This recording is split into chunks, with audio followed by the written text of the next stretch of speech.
A motion to adopt the revised findings of fact, Mr. Chair. Second. Okay, so we have a motion on the floor. Is there any comment from the public?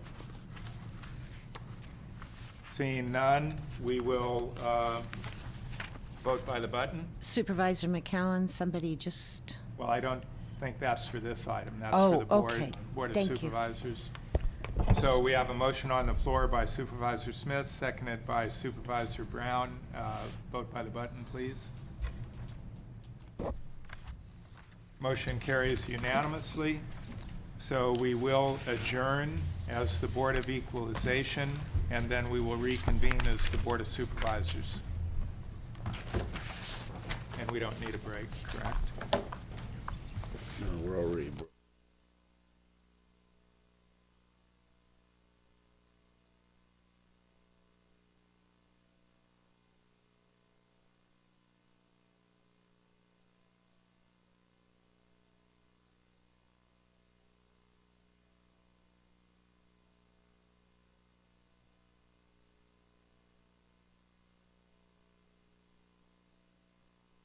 Of either of the proclamations on the agenda? Seeing none, we'll consider them unanimously adopted. And did we have the mentoring listed first? And Supervisor Brown will read the proclamation for National Mentoring Month, and then we have some parties here to receive the proclamation. thank you, Chair McCowan. It's the proclamation of the Mendocino County Board of Supervisors recognizing National Mentoring Month, January 2012 in Mendocino County.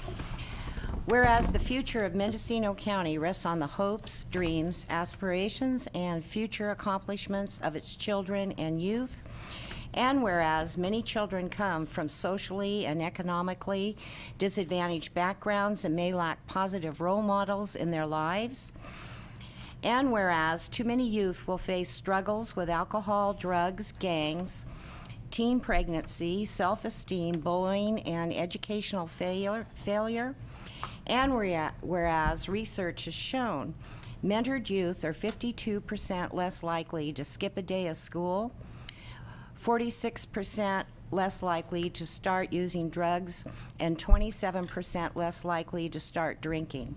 And whereas relationships with caring mentors offer youth consistent role models, valuable encouragement, motivation, hope, and support to guide them towards making positive choices.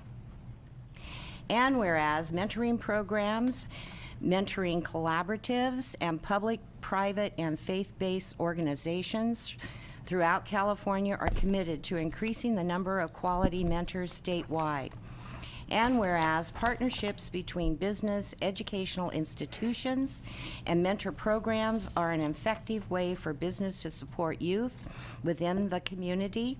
And whereas mentoring before, during, and after school has become an effective strategy used by schools to increase students' attendance and academic performance.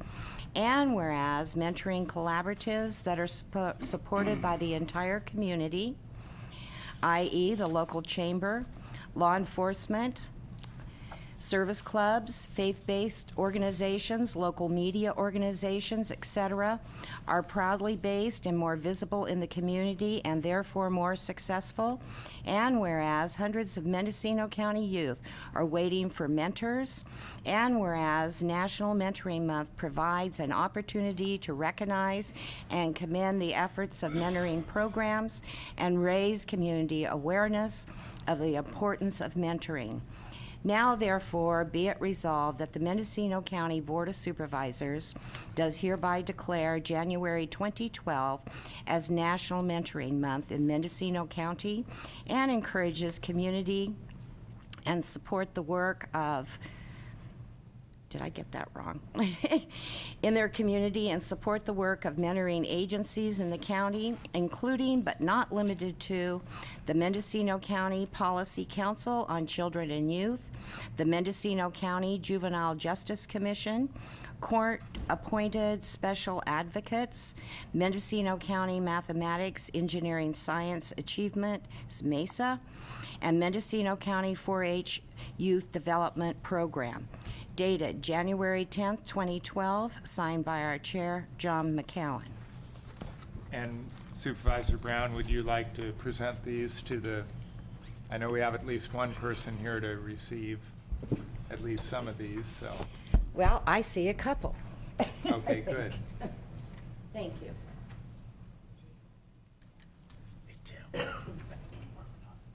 So if you could come forward, if you're here to receive one of these proclamations, if you're representing any of these groups. Thank you so much. And then we'll invite you to briefly, and please identify the organization you're representing and make some brief remarks, if you would. Thank you very much. I'm John Azzaro, and I'm representing the county's Juvenile Justice Delinquency Prevention Commission. And in addition, as well as being a long-term resident of Mendocino County, 35 years, I'm in training to be a court-appointed special advocate with the CASA program. And I'd like to thank you for your acknowledgement of Mentoring Month. And I wanted to make a few brief comments, if I may, that I think will be germane to the work that we're all trying to do. Given the current economic environment that we're in, more and more people are being pushed to the margins of our society. And I think that youth are feeling the pain of neglect and abuse even more than before because of that. Many are living in motels or in vehicles or worse, homeless. Just as there is insufficient employment opportunities for adults, it's even worse for youth.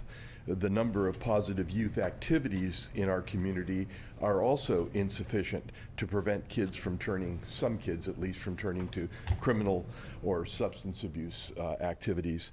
Look how long it took us to get a skate park as an example of that. In the past, Mendocino County has experienced arrest rates for juveniles in excess of the state's arrest rates. That may still be true. And annually here in our county, hundreds of cases flow through our juvenile courts, both dependency and delinquency cases. Currently, we have 270 kids on probation, 24 in the hall, and over 250 in care facilities.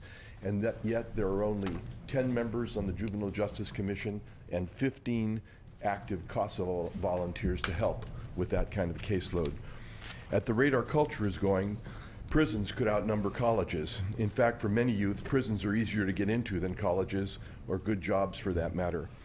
Unfortunately, drugs and gangs and unemployment aren't going away soon. This information is not new to you. In fact, it's old, but it's getting worse. What can be done? Back in the 19th century, Frederick Douglass said it's easier to build strong children than to repair broken men. They say it takes a village to raise a child. I believe that our children can raise our village if we can help them to become good adults. We need to foster a mentoring spirit in our families, in our neighborhoods, in our schools, churches, and workplaces. Mentoring is not parenting. It's being an agent of the culture. It doesn't have to be formal, long-term relationships. It can be mentoring moments, a spirit of mentoring, discrete opportunities to help a child to become an adult, to find their unique self. We have fewer than 10 people on the commission. We thank you for the support that you provide to this commission. Those people are very dedicated. They've been there for years. They show up every month. They work between the meetings doing projects for youth. And only 15 volunteers for CASA. We could use many more of those. And if there's any way we can stimulate that, that will be good. Lastly, mentoring is more art than science. It requires that mentors develop ways of being creative, as well as guides in the practices and the arts of survival and personal growth. Mentors can make meaningful changes in our community, the lives of their mentees, and become elders in the process. I hope you'll continue to help support us on behalf of the youth of the community. Thank you very much. Thank you. Next, please. Just come forward. Good morning. I'm Linda Edgington from Mendocino County 4-H program, and I'm Nadine Bohr, and I'm community leader for the Ukiah Shamrocks 4-H Club. we really appreciate being mentioned in the mentoring because we feel that we do that, although we do have room for improvement there. We are working with a lot of youth in the county that desperately need this, and I think it's great that we bring it to the attention of the general public and that the Board of Supervisors finds this a worthwhile proclamation for the month of January.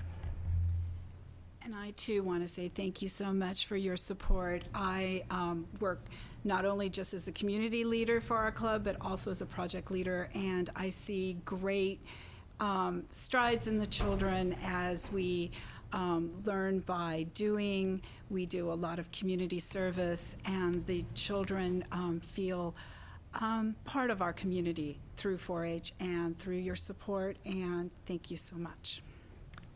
Thank you. And thank you all for your dedication to mentoring. Supervisor Brown. Thank you, Chair McCowan. I'd like to thank Mr. Lazaro for the drumming program at Juvenile Hall, and I accidentally forgot the flyers that we had at the Policy Council on Children and Youth yesterday, so supervisors hopefully can maybe find some time to go over and be, thank you, sir, a part of the program. I certainly going to make some time to do that.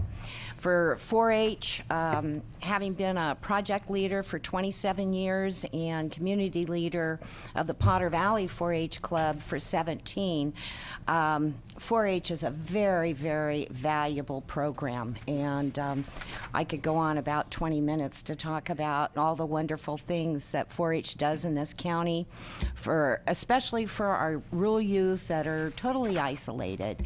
And I know there's programs they're trying to get going in our more urban areas because 4-H can be something for every child in their lives. It's not just about animals. But anyway, thank you so much for all the work that's done. I truly do appreciate it. Thank you. With that, we will go to public expression. J.R. Rose. And we're limited to 3 minutes per speaker and 10 minutes per subject. Oh, excuse me. I'm jumping ahead. Sorry, J.R. We do have one additional proclamation recognizing Martin Luther King Jr. Day, and we have Diane Durham from Ukiah Aware here to receive it, and I've asked Supervisor Hamburg to read the proclamation. Thank you, Mr. Chairman. This is a proclamation recognizing the 25th anniversary of the national holiday celebrating Martin Luther King Jr. Day. Whereas the Reverend Dr. Martin Luther King Jr., the foremost leader of the modern American civil rights movement, one of the greatest advocates for racial equality, social justice, and human rights in the history of the nation and the world, was born on January 15, 1929 in Atlanta, Georgia. And whereas the Reverend Dr. King embraced the practice of nonviolent civil disobedience as practiced by Mahatma Gandhi as an effective means of exposing and overcoming institutional racism, prejudice, and injustice. And whereas the Reverend Dr. King, by his vision, intellect, electrifying oratorical skill, and selfless dedication to fairness, freedom, and justice for all, soon rose to leadership in the civil rights movement. And whereas the name of Reverend Dr. King is synonymous with the Montgomery bus boycott of 1955, the founding of the Southern Christian Leadership Conference in 1957, which he served as president from its inception until his assassination, the March on Washington for Jobs and Freedom in 1963, his receipt of the Nobel Peace Prize in 1964, the passage of the Civil Rights Act of 1964 and the Voting Rights Act of 1965, his outspoken opposition to the Vietnam War, the Poor People's Campaign for Economic Justice of 1968, and many more milestones in the struggle for freedom and equality.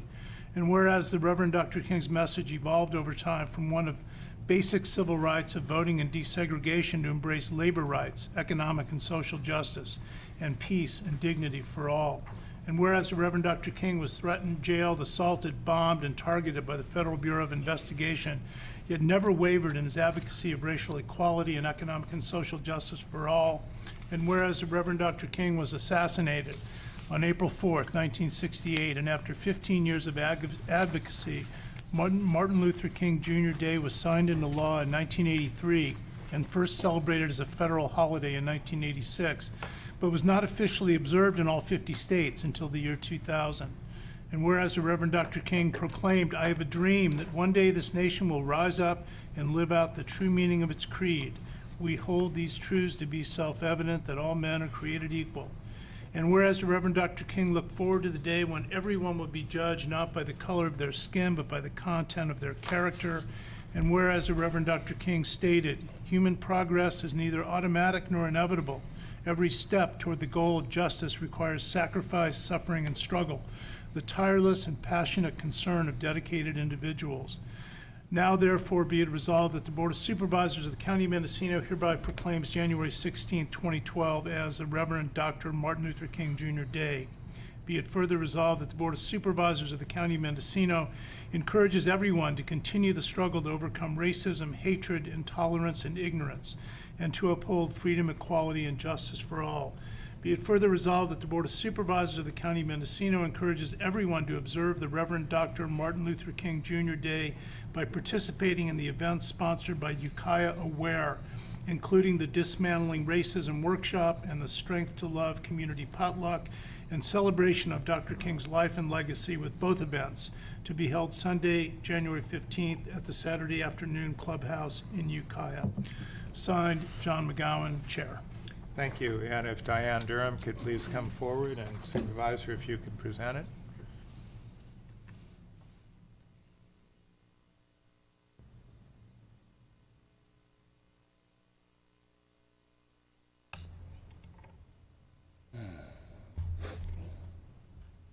Thank you very much, Board of Supervisors.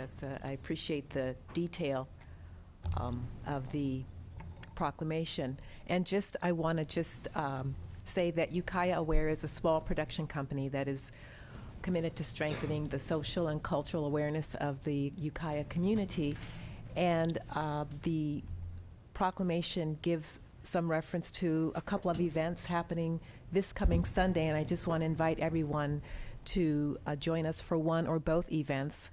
One is an afternoon workshop beginning at 2 o'clock. It's entitled Dismantling Racism, and will incorporate a lot of the arts, poetry, drama, dance, music, into looking at and questioning our basic assumptions. And that will run from 2 until 5 o'clock in the afternoon.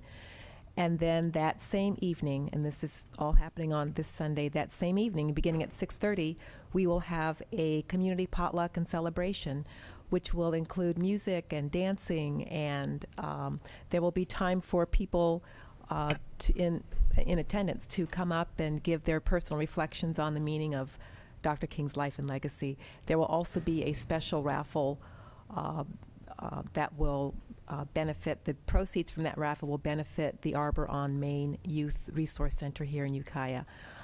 We're asking people to bring a main dish or a salad or appetizer. Desserts will be provided for this event. So it should be a very fun and very meaningful way to honor Dr. King.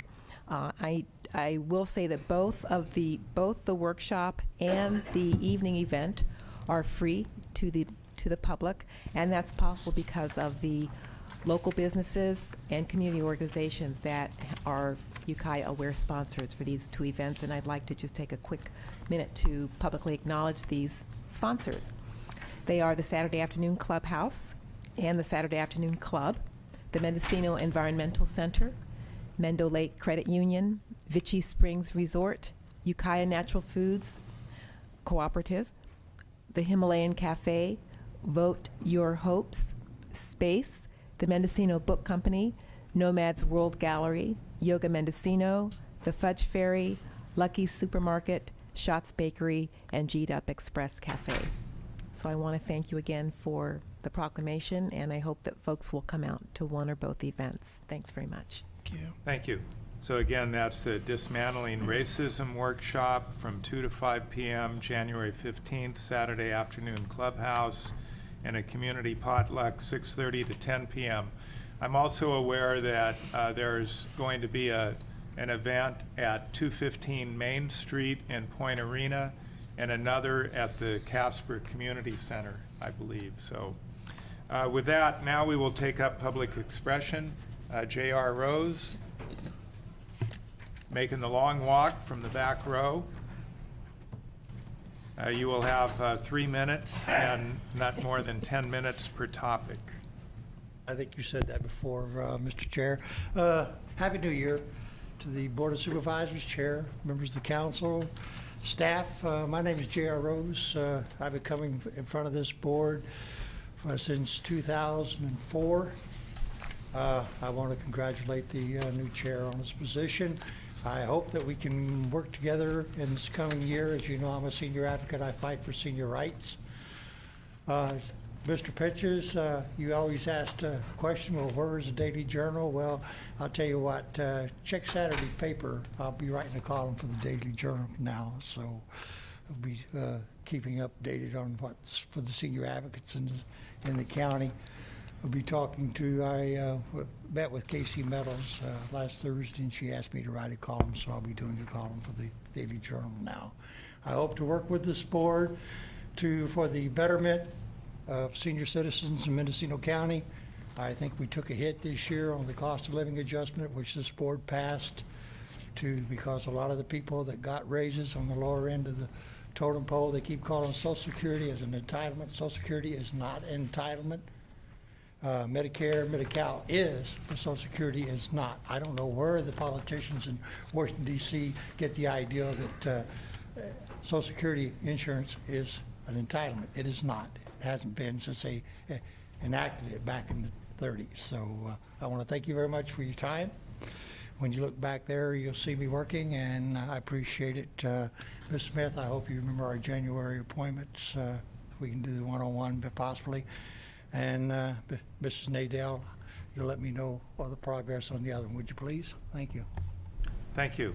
James Basler.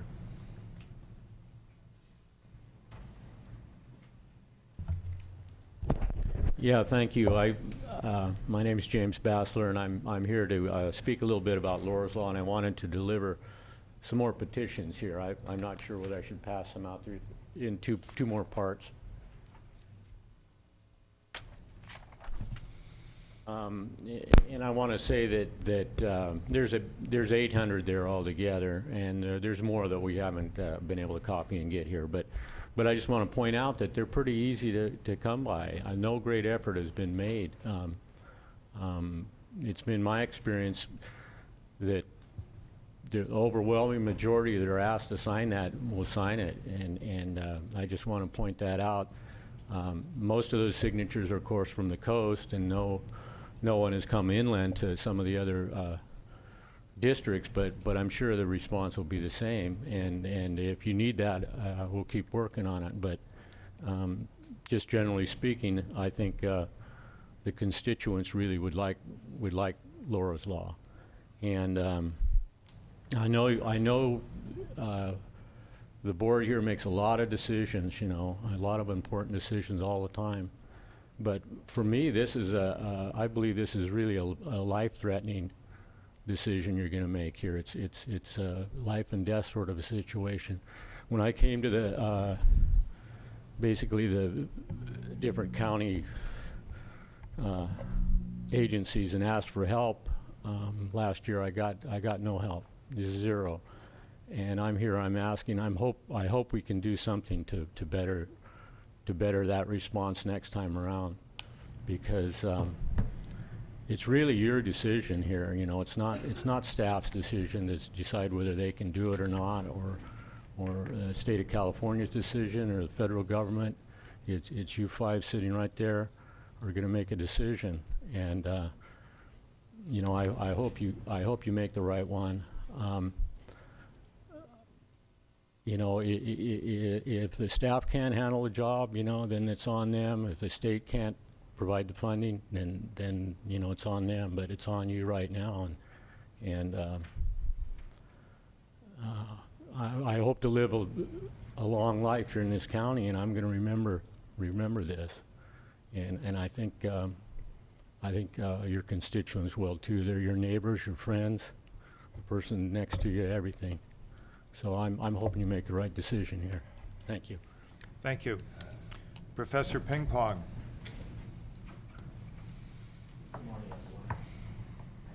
again. I was wondering if I could have a little more time. No, I'm going to ask you to stick to 3 minutes, please. Okay.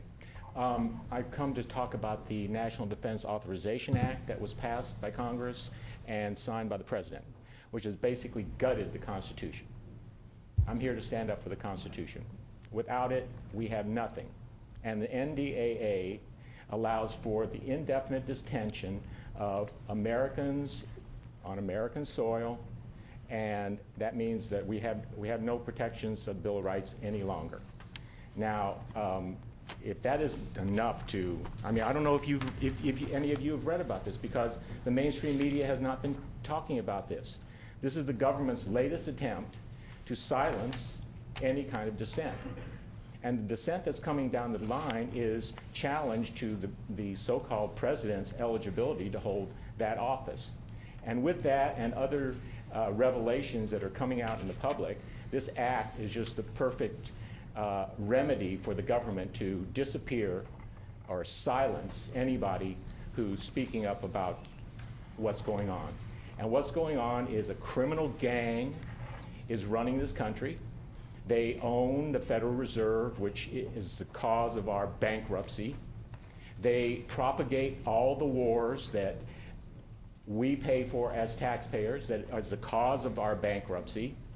They imprison a huge percentage of the population because of the economic disaster that the Federal Reserve has brought about, so that the only viable economic activity is the Army, military equipment, the police, and jails. So I know I'm speaking to you about an issue that you can't actively do anything about, except possibly investigate it and come up with a resolution opposing it. Because I would think that anybody who's sworn to defend the Constitution, who reads that, would individually stand up and say that's wrong, and if you're an elected official, you should do that as an elected body. Thank you. Is there any more public expression? Seeing no one come forward, Supervisor Hamburg. Yeah, Mr. Chairman, if I might, I do want to briefly respond to a couple of the comments we heard. To the professor, I want to say that, you know, I'm very aware of what you're talking about, and I've been reading about it quite a bit, and I'm not the only board member who has. I understand from talking to friends around the state that there is the beginnings of a kind of grassroots movement to resist this provision of the Defense Authorization Act. I'm sure you're aware that President Obama signed one of these signing statements, and it's kind of ironic because Democrats were so critical of George W. Bush for his prolific use of signing statements, and here's President Obama doing the same thing. There's also talk of legislation which is going to correct a flaw in the NDAA, which allows for American citizens to be apprehended and held indefinitely, as you say. So I just want you to know that you're not talking to a brick wall. I'm very aware of this. I know at least one other board member who is very aware of this, and it is of great concern, and I want you to know that I feel for what you're saying, and I do think it's extremely serious. And I also want to just comment briefly to Mr. Bassler. I happened to be watching last night the 1-year anniversary ceremony, I guess you would say, in Tucson, Arizona, for that was commemorating the shooting of Gabrielle Giffords, the congresswoman from Tucson. And as you know, several Arizonans died in that barrage. And her husband, who is, by the way, an astronaut, I'm sure most people know that, was one of the main speakers at the ceremony. Actually, Congresswoman Giffords was there as well, and they had a very nice clip of her singing, you know, and looking wonderful. And we're all very happy that she's made the dramatic recovery she has. But the point that her husband was making was that if adequate mental health intervention services were available in Tucson, that his wife might never have been shot and that whole event may never have happened. And I do think that's very poignant when we think about what happened here and the lack of adequate mental health services to deal with people who really have lost their sense of right and wrong, and who can cause, enormous damage in a community. So I just wanted to say to both of you gentlemen that I appreciate the points you've raised, and I certainly am very aware of how important both of those concerns are. Thank you, Mr. Chairman. Thank you, Supervisor Hamburg. And we will now go to the consent calendar. And I'd like to point out a couple of changes. Approval of the minutes has been moved to the consent calendar. And if a supervisor has an issue with the minutes and it's something minor like a typo or a misspelling, you can bring that up with the clerk either before or after the meeting, and they can make those changes administratively. If it's something more substantial than that, of course, we can bring that up and correct it, or defer the minutes if necessary. Also, we have moved the board appointments to the consent calendar. And I just want to point out, because they're all appear with the same number, in addition to the normal slate of board appointments, we also have on the consent calendar the appointment of Lloyd Weir to the retirement board. That's an elected position. There was no other candidate for his position, so he's being approved automatically, basically, unless someone wants to challenge it, I guess. We also have the appointment of Sean White to a vacancy on the North Coast Integrated Regional Water Management Plan Technical Peer Review Committee. And that's actually a fairly important committee that helps bring some money into Mendocino County to help with restoration and water quality and other worthwhile projects. So I just wanted to make sure people had noticed that those items are all included on the consent calendar. With that, are there any items to be pulled from the consent calendar? Briefly, Mr. Chair, item K. K, do you just have a comment? I just have a comment. Okay. Other items on the consent calendar that need to be pulled or commented on? So Supervisor Pinches, if you would offer your comments. Thank you, Mr. Chair. Item K is approval of agreement with Ford Street Project Incorporated, amount at $185,736 to provide transitional housing for Mendocino County dependency court drug grants clients as outlined providing the grant.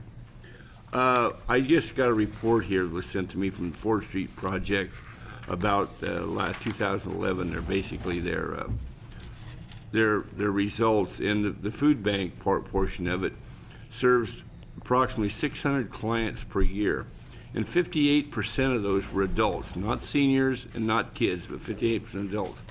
Then you get down to the alcohol and drug treatment. They provide drug and alcohol treatments for 202 clients and detox services and support for 66 clients. But down at the bottom, they talk about their vocational programs. They provide job training and work experience through Caltrans program for 8 clients. That is, to me, back years ago they started a welfare to work program, and it got people kind of up off their feet and got them into job training, and had some great success.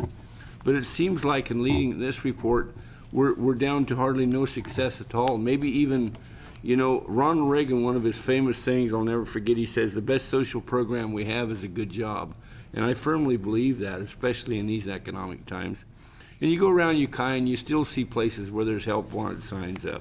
They may not be $100,000 a year jobs, but there are jobs available out there. And I just think that with all the money, and we see Ford Street Project on our consent calendar pretty regular. I don't know what the total amount of money that goes there. I'm not saying they're not doing a bad job, but I think there should be some sort of a condition to try to improve this portion, to keep serving 600 clients a week and feed them 600 people. And that means, we're not even trying to get them into a job or get them into contributing folks in society. My point is, I think we can do better that. And I don't know what standards we provide or anything, but there should be a push to make this job training and get them folks out and do a job, you know, to where they'll get up in the morning and feel good about themselves because they're going to work and they're going to do a menial task to make some income for themselves instead of just waiting around all day for a bunch of volunteers to go down there and feed them. I just think it's the wrong direction, especially in these economic times. We've got to get our population up off their feet and support themselves.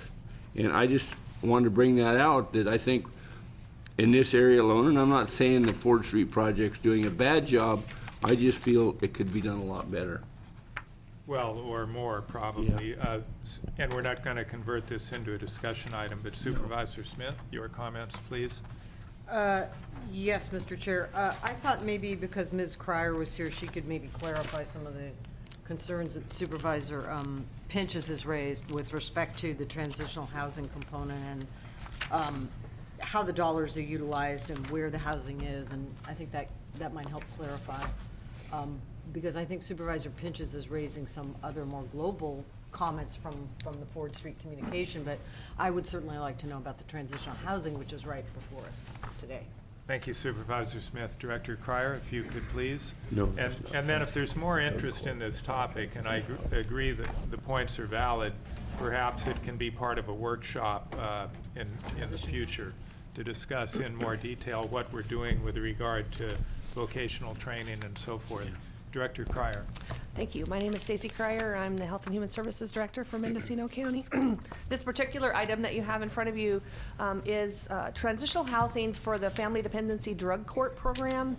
You all will remember a couple of months ago we had a presentation on the Family Dependency Drug Court. It was a 5-year grant that we had received, and there was a little bit of carryover money to carry us into the next year. We took that money, worked with Ford Street, and were able to provide some transitional housing for individuals to really reunify them with their families, to complete their program and move them on to permanency. So this particular program is a really good program, and it ties into that very successful Family Dependency Drug Court. So we're really excited about that. And Supervisor Pinches is absolutely correct. Under the CalWorks program, there are requirements for workforce participation rates, and we have requirements to meet those rates, and there are penalties if we do not. Mendocino County is always challenged because the lack of jobs in Mendocino County, and we're continually working on ways to promote more of that. Some of the things that you can do is support volunteerism. If there's not jobs, you can mandate that people become volunteers and do work that way. So there's a lot of alternatives, and we're continuing to work with that. Why you don't see it so much when you're looking at contracts with Ukiah Community Center is because that's not really their area of expertise. They work on the housing, the AOD components, and they have a small workforce development component, but really we count on MPIC and our CalWorks program to provide some of the job training skills. So they work in concert together, but I would be happy at any time to provide a presentation, a workshop, and really talk about what we are doing between the WIB, CalWorks, and all the other programs to really look at what we're doing to promote jobs in the county. Thank you. And I really prefer we not make this a discussion item. This is an agenda item. I pulled it off the consent calendar, Well- so that makes the agenda item. I thought you just You're had the a chair. comment or a question. You're the but, chair. Supervisor Pinches. Well, Stacy, I don't know what the requirements are, but do you think in having all those people involved in that, do you think having only 6 people? Well, Supervisor, you're now Eight. off the topic of what is on the agenda. No, I'm so not. Yes, Whatever. you are. Whatever. Supervisor, I never got to ask Ms. Cryer the Please. question. So Ms. Cryer, it states here in the summary, it talks about the very minimal basis for the family transitional housing. It says the facility is now ready for occupancy and this agreement will cover operating expenses. So it's implying it's one facility, is that? It's a house. It's a house. So where's the house located? I am not recollecting the address right now, so So I'm it's not just sure. one house? It's one house. Okay, it's one house. Is this the last year of the grant? The grant was a 5-year program. It carried us into 2013, but there was some money that would continue to be able to provide the program. So after the presentation that was given to this board, we talked about ways to utilize that money in the best way. And this transitional housing program, it's a very successful model. You bring the people home, they can have their children in the home, it's supervised, and they can move on to permanency with their family. So it's a really successful model. We're very excited about it. But it's one home for It's one home. family? No, I think you can have, I think you can have four, I think it's 4 families in Okay. there. One And it's not families, it's like a mother and a unit, child. Mhm. or- right, family units in one structure, but four units. I could, I just just to be wondered if- sure that I'm not inaccurate, I will double check and I'll send the board through Pauline an email. I would like to know, and I'd like to know if there is any service like this available in the coastal area. Sure, I will do I'd that. like to I'll know follow that. up through Thank you. Pauline. Supervisor Pinches to Just one transitional question. housing. One question, yeah. You're saying that 4 families for 185,000 get the use of that house for a year? We pay, well, it's not, they don't stay in there, they move through the system. They're continually moving through the system. But there's So only 4 families at I one time? believe it holds 4 families. I could be inaccurate. I will But- double check. But this also, part of what the grant pays for is for staff and the It pays for support, staff, the support to those families. Absolutely. It pays for staff, it pays for the rent, and the rent is subsidized through the families. They have to pay a portion of that. So, for example, if they got Social Security or something like that, they would have to pay a portion of that rent. It's just not it's not just free. It's not just a free place to live. There's other conditions of that. It pays for, there's a budget on Exhibit B. It pays for staffing costs, rent, utilities, administrative oversight. There's 24/7 staff there, and food and supplies. And all of that then is offset with money received by the individual. So it's just not 4 families a year. And I could be wrong about that amount. I want to clarify that. I'm going to double check and make sure it's 4 that can fit in there. But they circulate through, so it's an ongoing, they might be in there 3 months, 6 months, whatever it takes to move them on to permanency with their families. So they get out of the system. The goal is to get them out of the system. Without a good job, how do they get onto permanency? Please. I would be happy at some point if the Well, board I would like think, us I to. think we should have the more global discussion that Supervisor Smith has referenced. I just want, Mr. Chairman, Supervisor Hamburg, if I very may, I just want to briefly. make one comment. A couple times since I've been on the board, we've talked about the Family Dependency Drug Court. Yes. And I think some of us have attended their graduations and spoken very supportively of this program. And without this kind of a facility, you really don't have a functioning drug court, because these families have to have somewhere where they can come back together after they've been separated by Child Protective Services. And this is really part of what makes the drug court work. And for Ford Street to get into this, there had to be a house, an actual physical house that was separated from the rest of the Ford Street clients, who were a much more mixed bag of homeless folks. And there needed to be a discrete facility where these reconciliations could actually take place. So, not speaking to the issue, I realize that doesn't deal with all the issues that Supervisor Pinch has brought up, but I just want to say that I think this is a step forward to have actually established this kind of a facility, and I think it'll make the whole drug court program work better. And I think that's just a very excellent program. I wish it was much larger than it is. I absolutely agree. It's critical when you bring families back together to have the support network that's necessary. If you put them back into the old environment that they came from, then there's more of a chance for people to convert back to old behavior. So this is a very important, I'm very excited about this collaboration with Ukiah Community Center. We've been working on it for some time. It came together, we found a home. I'm actually very, very excited about this program. I think it is the right step. Family Dependency Drug Court is very successful, and this is going to be very helpful for that program. There are other issues, and I'd be happy to come back and talk about those other issues, because I think they are a big issue personally. Okay, thank you for those clarifications. Supervisor Pinches. If I may, thank you, Mr. Chair. Just, my point is not these are bad programs, I think they're great programs, but without a strong job training and the effort to get people back to work to start making enough money to support themselves, I think it all ends up in failure, or at least long-term redoing the same people and families and whatnot. I think that it needs to be the work training, job training needs to be a strong element, and according to this report, it looks to me like it's an extremely weak element. That's all I'm trying to say. Well, thank you, Supervisor. You did highlight one program, but those 8 people actually have jobs. They're not just being trained. They are in a job. They are doing the work. I personally know an individual that went through that program, went on to become a Mendocino County employee, and served very effectively for the county. So there are successes out there. I agree we need more, and that needs to be more of a focus. But let's be thankful for the programs we do have, and I think we will have a future agenda item to go into more detail on just what we are doing and what more we could do. So with that, can item K then stay on the consent calendar? And do we have a motion to approve the consent calendar in its entirety? So move. Second. Motion by Supervisor Brown, second by Supervisor Hamburg. All those in favor say aye. Aye. Aye. Those opposed? None. Motion carries unanimously. We now have a timed item to receive and discuss the response from the sheriff regarding implementation of recommendations contained in the audit report of the Mendocino County Sheriff's Office, to consider disbanding the Sheriff's Office Ad Hoc Committee and schedule the sheriff for continuing progress reports. This is item 5D, and would the Executive Office like to make a brief introduction to this? Well, let's first to the Executive, and then we'll get to the Ad Hoc.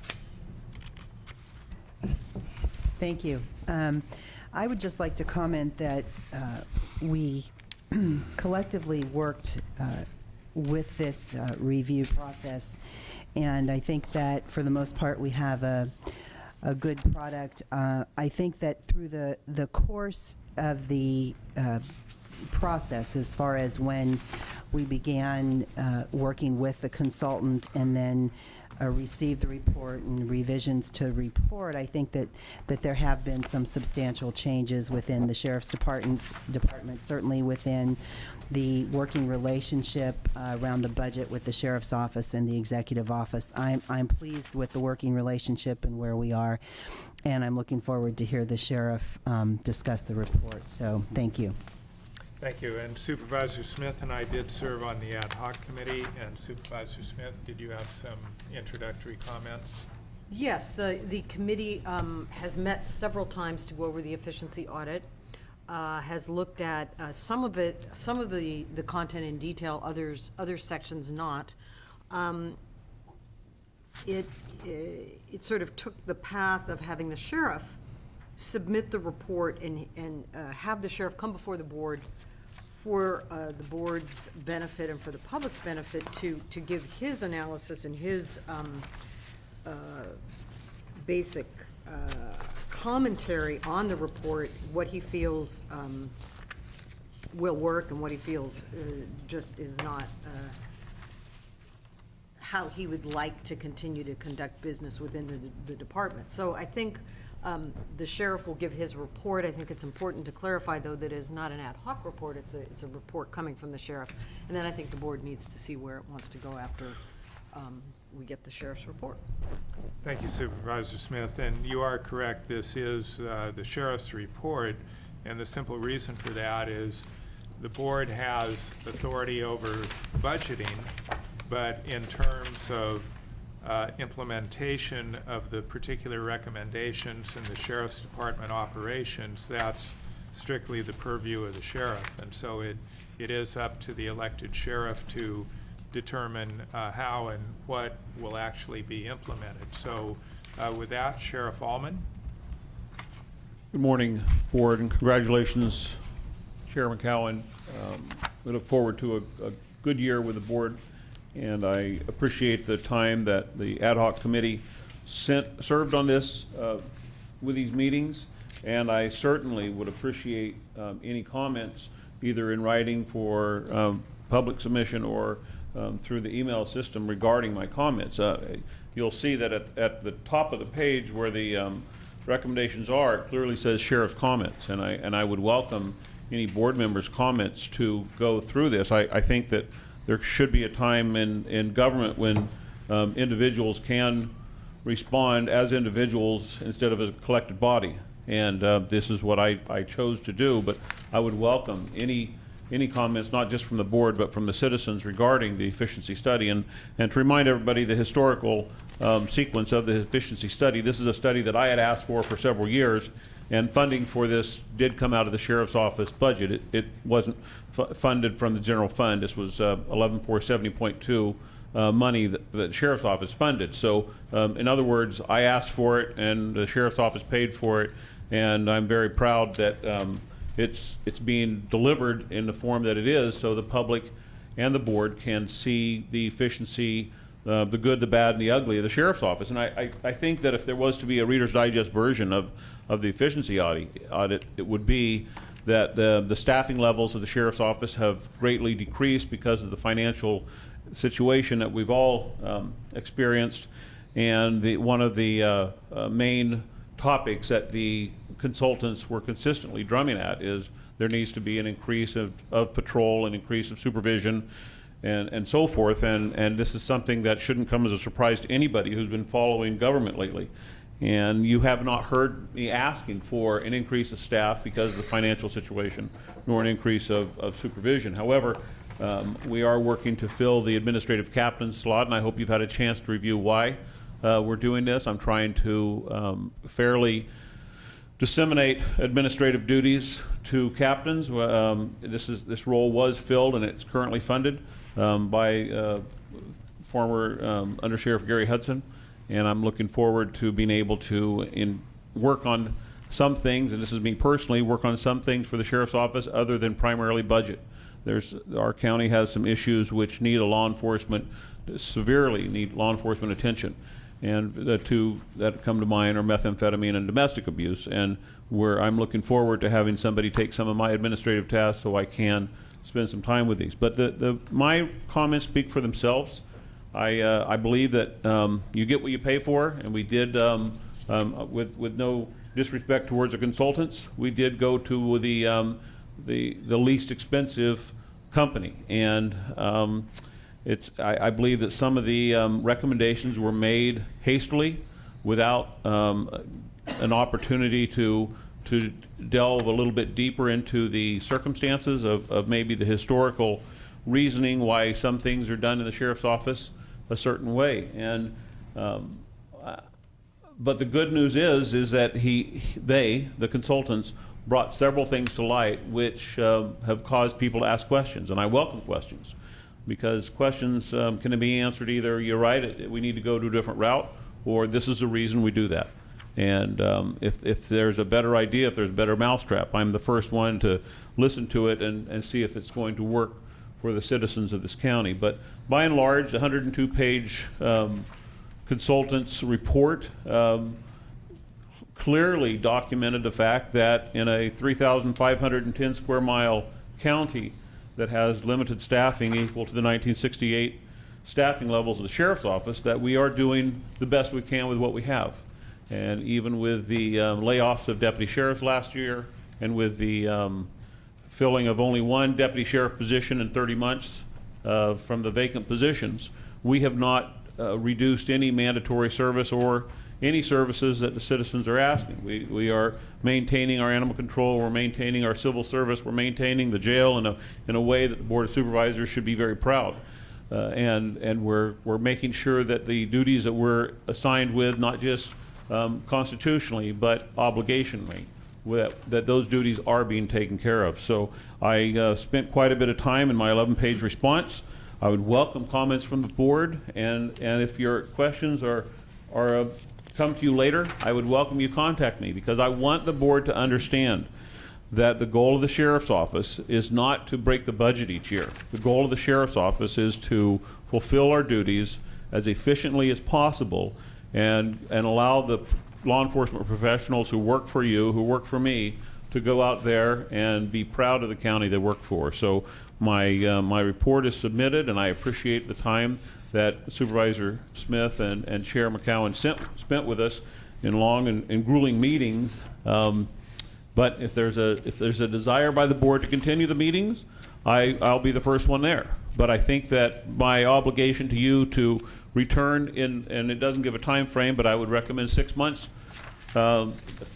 with several of these issues that I say are being taken care of, very specifically the physical move from the administration location of the sheriff's offices to the main address at 951 Low Gap Road. I think you're going to see some major cost efficiencies occur there, and I can't go into how much money it's going to save or how many positions that we can consolidate until we get to the point where we know for sure where we're going.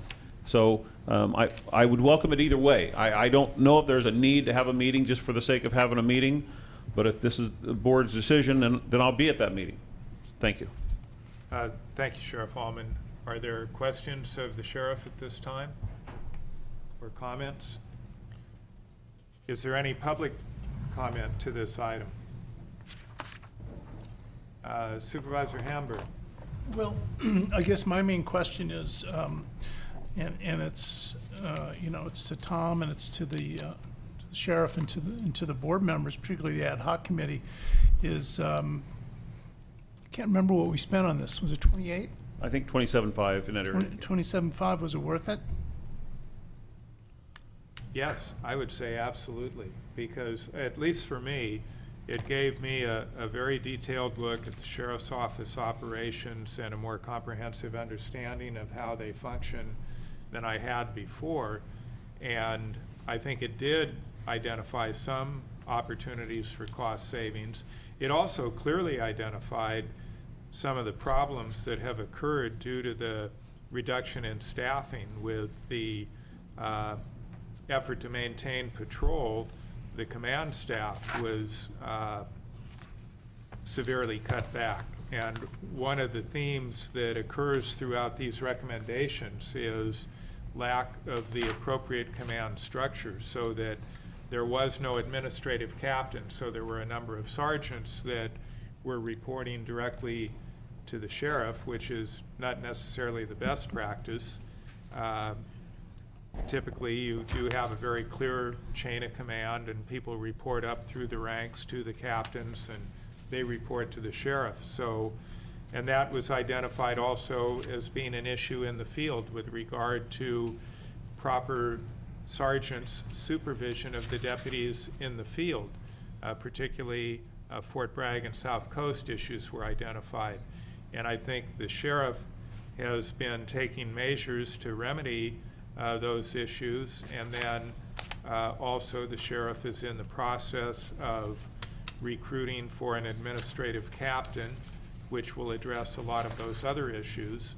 But anyway, I think it just, to me, it provided a clearer picture of the sheriff's office operations, which I think is beneficial in understanding what the issues are with regard to staffing, and also some of the possibilities for cost savings. And the sheriff referenced the move of the administrative office to combine it with the jail administration. And when that occurs, very likely there will be some savings by being able to eliminate a couple of staff positions. We don't know exactly how that'll play out. And then hopefully that would be done through attrition too. But did you have a follow-up on that right now, or? Maybe, Sheriff, if you could just talk a little bit about the South Coast. Has there been a change in Sergeant Stefani's There is, and status? I would love to answer your first question first, and is it worth it? And I'm going to say yes, because many of these things are issues which I've been discussing with the board, but haven't been in black and white to you. And so I would ask you, Supervisor Hamburg, is it worth it? Is it worth it, the $27,000 to get a clear snapshot of the sheriff's office operations, and to understand that our responsibility as government is to provide service to the people? And I believe that this document is showing you that we are providing the service to the people. And the shortfallings that the consultant felt we had, I responded to each one and told you how we're working on it. So I would like to think that it's a worthy and worthwhile project for the sake of knowing how the operation's going. And to answer your second question, With the upcoming retirement of the Coastal Commander, Lieutenant Bushnell, who will be retiring in March, we did temporarily promote Sergeant Stefani to acting Lieutenant Stefani for the coast. We haven't added any new positions. However, I do foresee in the next 60 days working with the CEO to see if we can refill the South Coast position as well as a Round Valley position, resident deputy positions. And once that happens, and we have genuine resident deputies who are living there and intermingled in the community, then we'll get back to where we were, say, this time last year.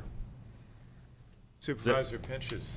Well, as everybody's well aware, I voted to not initiate this study in the first place just for the reason that the sheriff, in his opening comments, stated he has full authority to the management of his department anyway, so we can go with the recommendation of this study or we can not, but it's up to the sheriff. Supervisor Chairman McGowan, you mentioned, referenced the major cost savings may be in the relocation, the moving of the buildings over here. But the sheriff initiated that long before the study was done anyway, and it's in process now, so I don't see that. You know, this study was done to see if we could come up with some efficiency and actually some dollar savings, and I don't really see that. I think the sheriff, either ongoing or is making some of these transitions, these staffing changes, takes over time when you're doing it with attrition, waiting for somebody to retire and everything. But I think what it really shows out that there's no big something that really stands out at you that the sheriff department or the sheriff is doing wrong in his management of that big department. That's nice to know. I really felt that was the case in the first place. You mentioned about this is a snapshot or a picture. $27,000 is a lot of money to pay for a picture, but anyways, maybe it's good to see. I hope with the money's already been paid, so maybe we can come up with some value out of this. Well, thank you for your confidence, Supervisor. Supervisor Hamburg. Yeah, well, you know, just to answer my own question, was it worth it? I'm not really sure that I feel it was, but it, you know, as we said, this came out of the sheriff's budget, which is a pretty tight budget to begin with, and if you felt like it was valuable, I think that's important. To me, maybe the comment that I think was the best in all your comments, not that it's a great comment, but that it describes something very good, which is the improved relationship between the CEO's office and the sheriff's office, which was not very good when I came on the board. And I think the improvement in that relationship is just been a really important transition or you know, step forward. I do look at, well, first of all, we hired this firm. You know, Johnny said we got what you pay for, so maybe we didn't hire exactly the firm we wanted, but we hired a firm that we thought would be very, very good, and now we're saying, well, they, you know, I noticed in your comments, Tom, you're saying that, you know, they were good, they had a lot of experience, but they didn't really have any experience with departments like ours. So, you know, is that the right consultant to hire? I don't know, because then a lot of the recommendations they make, particularly, you know, the one that stands out to me is with respect to the, you know, having a relatively large group of sergeants who don't necessarily supervise very many deputies under them. And, you know, I understand your reasoning. I read your comments for why, you know, why the OES officer, for example, should stay within the sheriff's department. I didn't really see where the CEO's office had formally agreed that was good. I saw in your comments that you had said that you and the CEO had agreed that that should remain. I'm still not convinced we need a sergeant running OES. I mean, we can have a difference of opinion on that, and, you know, you may well be right. Similarly, with respect to the animal care services, and the consultant, of course, said that, you know, he got a lot of feedback in the department to the effect that this was distracting from the duties. And, you know, you, in your comments, kind of, you know, you discard that and say, well, that's not really true. It's actually running very well. So, you know, we're sort of left sitting here going, well, the consultant says one thing and the sheriff says the other. So which one do we agree with? And, you know, and you say, well, this consultant didn't really understand us anyway because he's used to dealing with big departments. So, I mean, things like that just make me kind of wonder, you know, we spent $28,000 in taxpayer money out of a department that is greatly strapped for dollars, And, you know, if somebody asked me, was it worth it or not, I'm really not sure that it was worth it based on Supervisor what I Hamburg, see here. If you don't mind, let me tell you what I see the main fallacy of this report is. The consultant spent a considerable amount of time with me one day, about a 4-hour block of nothing but discussing a lot of the issues that are covered in this. And then from there, they went into and talked to the field and talked to many of the employees. And they didn't give me an opportunity to respond to things that were in conflict. And they went ahead and wrote the report up with things that were in conflict. And I'll use dispatch center, for example. The consultants say, well, the dispatch center is separated from the sheriff's office, and as such, a lot of information is not being communicated. Well, that's a bunch of hooey. It's not true. The fact that we moved the dispatch center in the early 90s to where it is right now, there was very specific reasons of doing that. But the consultants didn't feel it was necessary to ask, or they weren't aware of the historical significance. So what I'm saying is, this brought to your purview a lot of situations that are happening in the sheriff's office. I was aware of everything in here.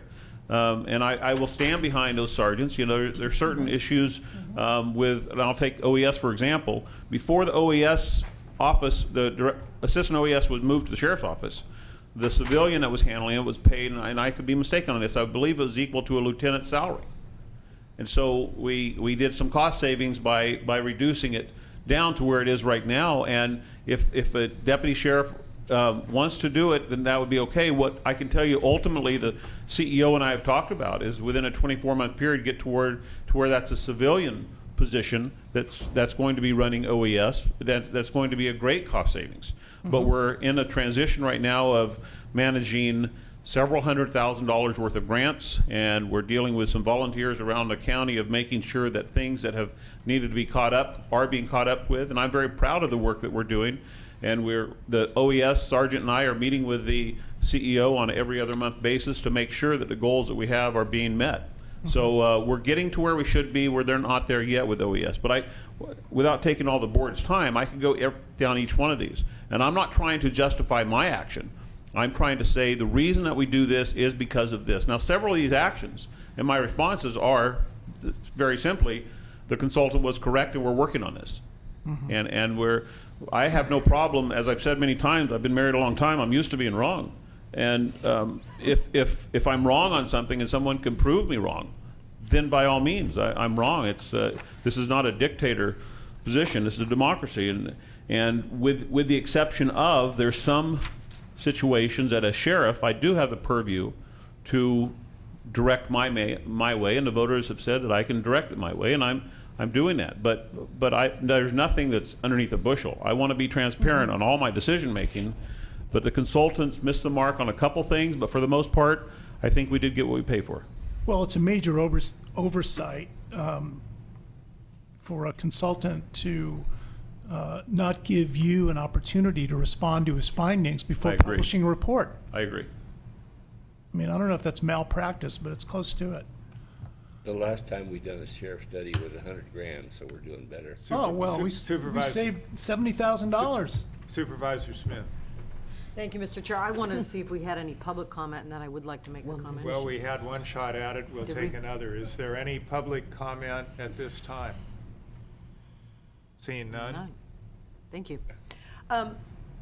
Sheriff, I don't think, to your last comment, that this is about, it's not about right, wrong, when you were saying about you don't mind if someone proves you wrong, then you would change or whatever. I don't really think it's about that. I think that the report is not right or wrong. It's maybe accurate or not as accurate in certain areas as some.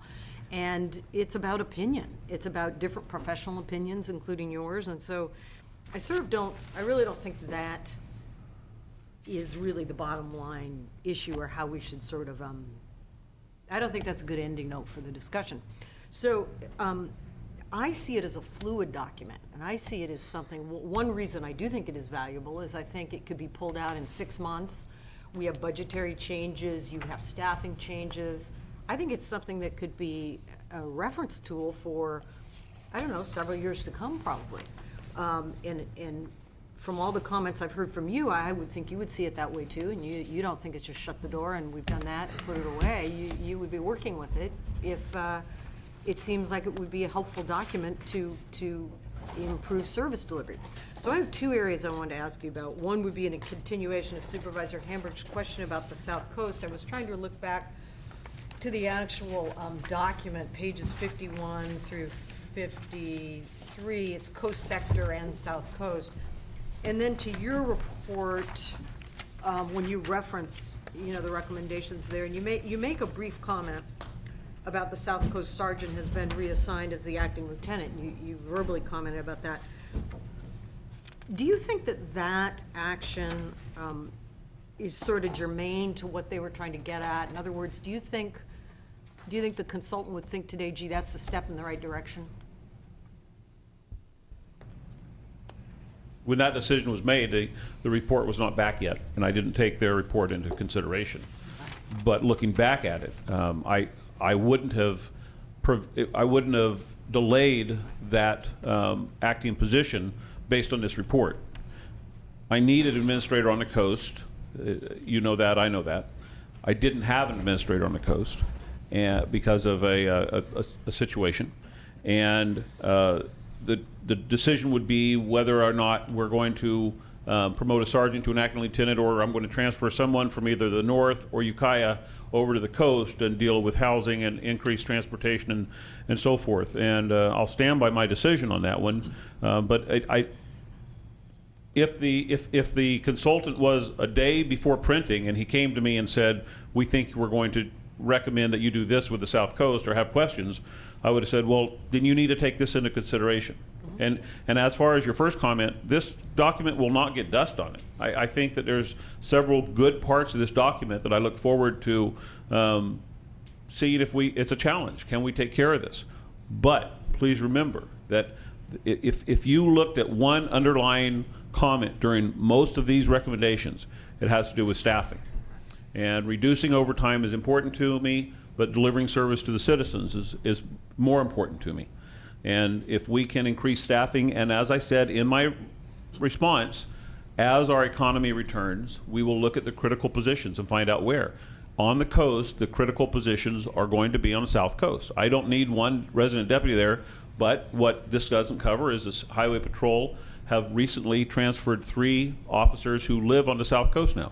So that takes away the worry I have regarding backup for my deputy sheriff, and it's not as high as priority as it was, say, 4 months ago. So as far as this being fluid, of course it's fluid, and I've clearly said that I'd like to come back to this board in 6 months and tell you where we are on it. But every recommendation the consultants made are not going to be taken by the sheriff's office. But, they're not the sheriff of this county, and I'm not saying that egotistically. I'm telling you that the demographics of our county would take much more than $27,000 for any 2 people to understand. And I'm not saying I'm an expert on it, but I surely understand it more than consultants from the Central Valley. And my responses on that were very clear of saying, I agree, I disagree. But, you started your comment by saying just because something's inaccurate doesn't mean it's wrong. And I may disagree on that. If it is inaccurate, it's wrong, and it needs to be corrected. Maybe just a little wrong, but it's still wrong. And we either need to correct the response or correct the situation at the sheriff's office. So, Sheriff, do you think your officers on the coast, with this one action that you referenced and maybe others that have taken place that I'm unaware of, do you think that they have felt some relief in the staffing challenges, or is that still to come? No, they have not felt relief because you still have the same number of people doing what needs to be done. But out of the acting lieutenant, he still lives on the South Coast. He still is used for call-out, so he's basically a deputy, a sergeant, and an acting lieutenant. And we are getting our money's worth out of him, but he still puts in 40 hours a week.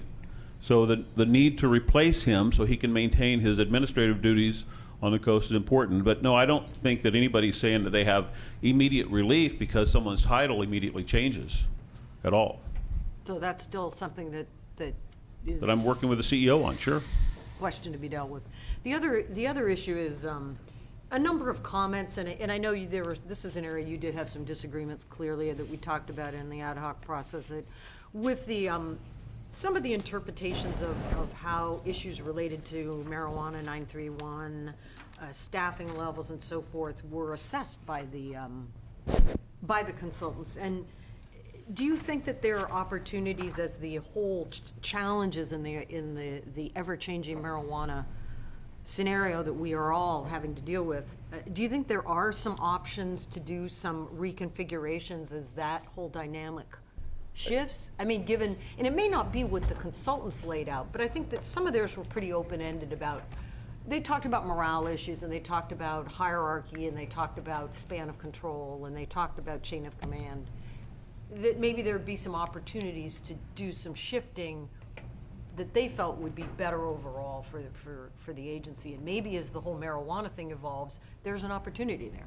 The sheriff's office and myself, I'm actively looking forward to a clear picture by this Board of Supervisors on 9.31, which will allow me to better conduct the sheriff's office. But without clear, and I'm not saying ambiguous, I'm saying without clear direction from this Board of Supervisors, there will continue to be resources wasted regarding 9.31 and any marijuana eradication. So I'm looking forward to 2012 and clear direction from this Board of Supervisors, and even better, clear direction from the California Attorney General Kamala Harris on marijuana, so we're not left in a quandary. The marijuana problems that we face are not our fault.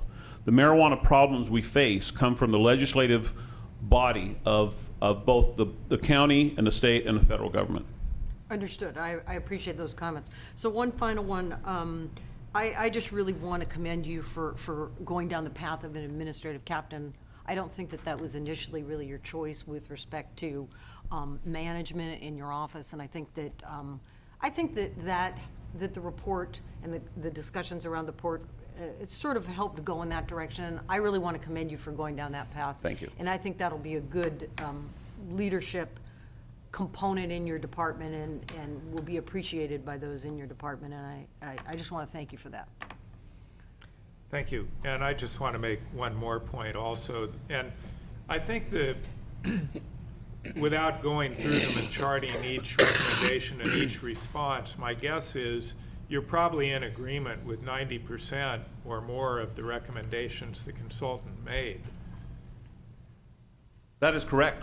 And one recommendation, or a couple of them that were made, have to do with evidence handling, retention, and disposition, and also testing protocols for controlled substances. And I think once we see those recommendations implemented, when we get to that point, potentially those alone could save more than the cost of the report. Well, they will, and I want to assure the board that the district attorney and I have spent hours and hours improving the communication regarding evidence and testing and so forth to reduce the cost to the general fund. And the district attorney has assured me that the final decision when it comes to cost savings is going to be on my desk as long as it doesn't conflict with the prosecution of a case. So District Attorney Eister and I work very well together. When we go to Covelo, when we go to Fort Bragg, we're in the same car, and we talk for hours on this stuff, and it's the most boring conversation that anybody would ever find. However, we're making a lot of progress. Thank you. Are there any final comments from the board or the executive office? So we have a recommended action. I hear the sheriff saying he thinks coming back in 6 months would be an appropriate time.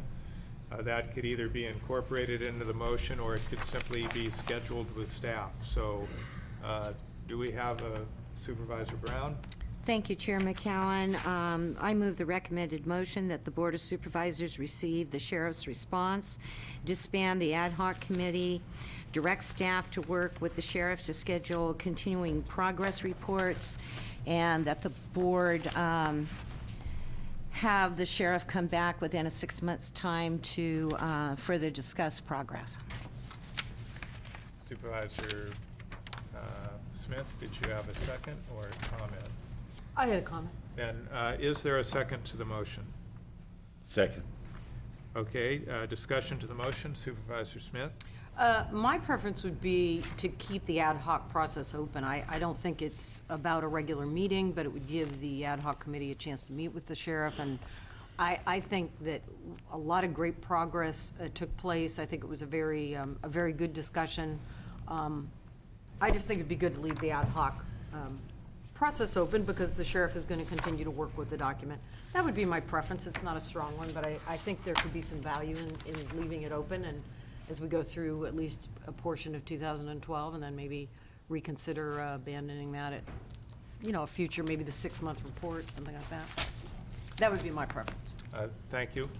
Well, as the other member of the ad hoc, I think the ad hoc did a lot of valuable work in working with the sheriff and the executive office, primarily to investigate who should we have do the report, what should the parameters of it be, and then discussing the report once it came back. But really, I think we have identified that going forward, it is the sheriff's prerogative to implement the recommendations as he sees fit. So I don't see that there's really a role for the ad hoc going forward. I think having the reports come back to the board is appropriate, and we'll have an opportunity to weigh in then.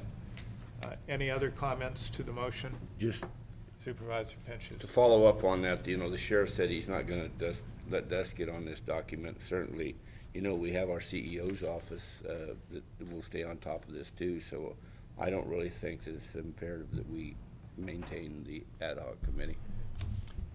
CEO Carmel Angelo. Thank you. Yes, I just wanted to comment that, I said that things changed from the time we started with the report to the time we ended, but really, the sheriff and I were already working on the OES issue, as Sheriff Allman has said, and we developed a plan actually before this report came out. We also have been working on animal control. So it's my belief that you could disband the ad hoc committee, and the sheriff and I will continue to work, and the reports will come back regularly or as needed. Thank you. So we have a motion by Supervisor Brown, second by Supervisor Pinches, and we will vote by the button.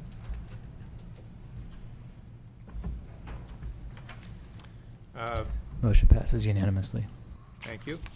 So we will now go to the CEO's report. And Chair McCowan, one quick thing. Oh, sure. The CEOs and I have both gotten accolades, but the truth is that people in my office and people in her office were the catalyst for a lot of the progress that we made. And Tammy behind me, Tam Wasinski from the CEO's office, was more than a catalyst. She was a prodder to make sure things got taken care of. And I would like to publicly thank her for what she did to get this as professionally produced as it is, as well as the timelines that she set that we followed. So thank you very much. Regarding this report, and then I think I've also heard you comment on Kyle Knopf and the improved working relationship on getting the budget numbers. The new year is a great time. Did you know Tammy's daughter of a former sheriff? Yes. I bet he knows that. Supervisor Pinches, I was getting ready to comment on that. The chair just hadn't called on me. I didn't wait. Yeah, Tom was actually the sheriff when I was on the board the first time. Potter Valley High School graduate. So we will now go to the CEO's report. Are there questions, comments? Or, well, first you should review it, excuse me. Well, there might be questions before I review it. Okay, well, thank you. All right. Opening comments on my report, I think basically have all been said. Today is our first Board of Supervisors meeting for the new year, and with it comes our hope that our county will move into a clear economic recovery. We know how much we've struggled over the past couple years. So I would like to say that the Executive Office is committed to maintaining staffing and service levels as best we can going forward, certainly in the face of our looming state budget cuts and very little economic development within our community. We'll know more next month when we do our fiscal year 11-12 mid-year budget report. So again, we'll have an opportunity to discuss our moving forward. I wanted to talk a little bit about realignment. We know that the state has mandated public safety programs be realigned beginning this past year. And the County Administrative Officers Association of California, the CAOAC, was asked to determine that realignment formula for AB 109 when it first came out for this year. At this time, the county administrators have reconvened their realignment allocation committee, and this year I've been asked to sit on that committee, so I'm very pleased with that. It will take a lot of work, but I'm looking forward to the challenge on this, and I will be a rural county representative. So once we know a little more about the realignment going forward, I will be giving reports back to this board. The courthouse EIR, just a point of interest that the Council of California's Administrative Office of the Courts announced that they have extended the public comment period on the courthouse EIR until January 31st. And there's a comments can be submitted to a specific person. Retiree health care is an item that continues to come up in front of this board. On November 15th, the board voted to terminate non-Medicare eligible retiree health plan with a 90-day notice. And direction was also given to Human Resources to form a work group with the retiree representatives to seek alternative solutions. That work group has been formed. They have been meeting. You can see the list of who is involved in that work group and which retirees are also represented. The work group is focusing on addressing the barriers that prohibit the county non-Medicare eligible retiree health plan from going forward. Currently, they are looking at a variety of health plan premium rate scenarios, an actuarial report on the OPEB liability and potential impacts, of course, on the county bond ratings going forward on the general fund, the plan deficit projections, and looking at a catastrophic plan. All of this information will be coming forward to the board at our next board meeting on January 24th. So this is just a brief update. I just wanted to be certain that the board knew that this work continues, that there are representatives from our retiree group that are actively participating, and that this information should be coming forward in 2 weeks. Moving on to more specific budget issues, the certificates of participation, our COPs, we were looking forward to refinancing them in hopes of saving some money over a 10-year period. And when we initially started talking about this with the auditor's office, we were looking at saving about $70,000 a year. Through the course of the months, we were looking at about $120,000 a year. And when we actually went to work on the refinancing, it was determined that we could not get the insurance that we needed, and so we stopped the presses and we're waiting a few months. Well, what has happened is Assured Guarantee and our other consultants will actually be coming up here on January 17th, and we will be meeting with them, the Treasurer, the Auditor's Office, and the Executive Office, really to discuss if there's anything further that we can do. So we're still researching refinancing the COPs, and we do have an interest from Assured Guarantee to learn more about Mendocino County and the efforts that we're making here. We have a Shall I question stop? from Supervisor Okay. Pinchas. Well, just a comment, our first attempt at that cost us $13,000, so I'd be pretty leery because nothing's really significantly changed, so Well, if they can come up here for another hour presentation and come back, leave with another $13,000, well, I didn't hear that. if I actually, there is no cost. This is a visit that they're making up here on their dime. but the first time they come up, it cost us $13,000. Well, we authorized an action Yeah, and they went it- down a path. Well, actually, the cost was not for Assured Guarantee or for K&N. The cost was for our credit rating, and we got a somewhat of a rebate on that, so it was $10,000 for that credit rating. So there is no money being spent without board authority. They're coming up. I am informing the board.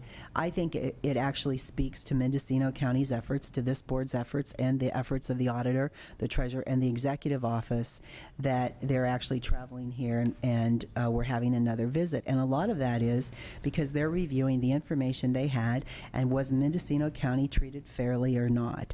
And so from my perspective, it's good that we have this meeting with them. There's no cost to us. They could walk away and say, yeah, we treated you fairly. You're still not creditworthy. Or they could take a look at it and say, well, you're working really hard, and let's see, maybe in 3 months things might change. So that's the purpose of the meeting. And again, no cost to the county. Shall I go on? Okay. All right. The governor released his budget, the proposed budget. There was a press conference on January 5th announcing the release. I don't want to take a lot of time on this. There'll be more information coming on the governor's budget, and usually at mid-year we talk about the local impacts, and so that will be coming. But there is a projected $9.2 billion deficit. Of course, the identified trigger cuts are there. The governor does continue to say that we need to live within our means, and that certainly there have been deep cuts. And I think that during the press conference, the governor also announced that CSAC had voted to suspend its ballot measure, and I'm expecting that we'll hear more about that from Supervisor Brown later this afternoon in her report. I added a new section to my CEO report entitled Pension Reform, which certainly is an area of interest not only for us but for the community and statewide. And so very briefly, our task force will be meeting this month, and some of the things that we will look at is review of other county efforts. You know, Marin County implemented a new tier of 2% at age 61. So we'll be looking at what other counties are doing. The statewide efforts that we know are out there. There is an effort to look at a uniform statewide pension plan for 37 Act counties, and then of course hybrid models. Also, some areas to consider are the practicality of the actuarial assumptions, employee risk, etc. So we'll be researching all those complexities, and we do have a local pension reform task force. As far as statewide efforts, the governor will be introducing legislative language for pension reform, and CSAC is researching that and will also make recommendations to the governor's language. Additionally, the statewide CAO group does have a pension task force, of which I am a part of, and we will be meeting on February 2nd looking at the recommendations that we've been working on. Those recommendations will go to the CSAC Board of Directors at their February 23rd meeting. Supervisor Pinchas has a comment or a question. Yeah, I just find it interesting in the budget update from the governor and actually in the realignment report. Last night on the news, the big issue was that the governor's announced, and I don't know if he did it purposely to wait till after CSAC dropped their ballot measure, but now he's going to basically get out of the juvenile prison system. And so that's another major part. You might call it assigned to realignment and let the counties deal with it. I don't know what the funding.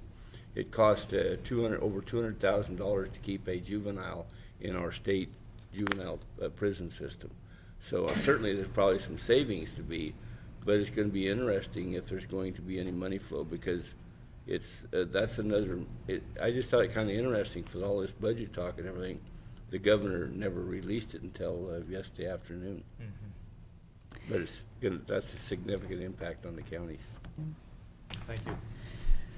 So statewide efforts to continue the 37 Act counties again. If the majority of the 37 Act counties decide to bring forward statewide legislation, that may be an expeditious approach for Mendocino County as well as pension reform. But it's too early to say. So there's really a lot happening. There's a lot of different efforts. And we're probably looking at 3 parallel processes that we'll be working on, which of course is our local efforts, looking at the statewide efforts, and the governor's pension reform plan. If the public votes in favor of a pension reform plan, then it may be possible for the 37 Act counties to adopt some of those changes. And then of course there are public initiatives out there, community groups that are developing pension reform initiatives. We'll hear more about that over the next couple months. But popular opinion right now is really at capping pensions. Basically there's a certain limit that a government employee could actually make, and then defined contribution versus defined benefit. So moving on to community and economic development. Under broadband, there was a Broadband Alliance of Mendocino County meeting that happened last week, and I will leave that up to the supervisors as well. I just had it in my report. The Ukiah office relocation, just wanted to remind the board and the public that we are moving forward with the Departments of Planning and Building and Environmental Health being physically co-located. They will be next door at 860 North Bush. This will happen this week, and that full services will be available at the new combined co-located counter on Thursday, January 19th. And so we're really looking forward to rolling out a new model that we think will be much more effective with our community partners. Visitor parking, you'll see designated visitor parking area. What's happened is we have a lot of empty space since mental health moved out, and we need to keep some of those parking spaces for members of the community. So you will see designated visitor parking areas where we haven't had them. Fort Bragg program relocation is also happening at the same time we're doing the Ukiah office relocation. Staff in the Afanito building will be moving to the Avila Center, and this will be happening, I believe, by January 24th. I think that's the last date that staff will be in the Afanito building. At one time, we had 65 employees in the Afanito building. The building holds about 85, 90 employees. We're at 43 in that building right now, so clearly we don't need the 16,000 square feet. In the Avila Center, we will have 54 employees, and that's about 11,000 square feet in the Avila Center. All of the square footage in the Avila Center will have to be used for staff to serve clients, and that also includes the 4th District office space. So we're working with the 4th District supervisor and looking at options in moving forward for space for that district. Redevelopment Agency, I believe we have an agenda item today on redevelopment, so I won't go any further to say other than December 29th, the California Supreme Court released a decision that resulted in the dissolution of every redevelopment agency in the state. And so again, that's item 5C that will be coming forward. As far as the ledge update, I think the CSAC Board of Directors votes, again, I will leave that for Supervisor Brown. The SRA fees, the Board of Forestry will meet tomorrow, January 11th in Sacramento to consider the latest version of the SRA emergency regs. And if approved by the Board of Forestry, the proposed regs will be transmitted to the Office of Administrative Law for consideration. The state legislature reconvenes. You have a congressional calendar there. And then, of course, our meetings over the next couple months. I do list in here the debt committee meeting next week, but also for Monday, January 23rd, should the board adopt the master calendar. I've talked with Melanie Lightbody, our librarian, and our new bookmobile is arriving in Mendocino County this week.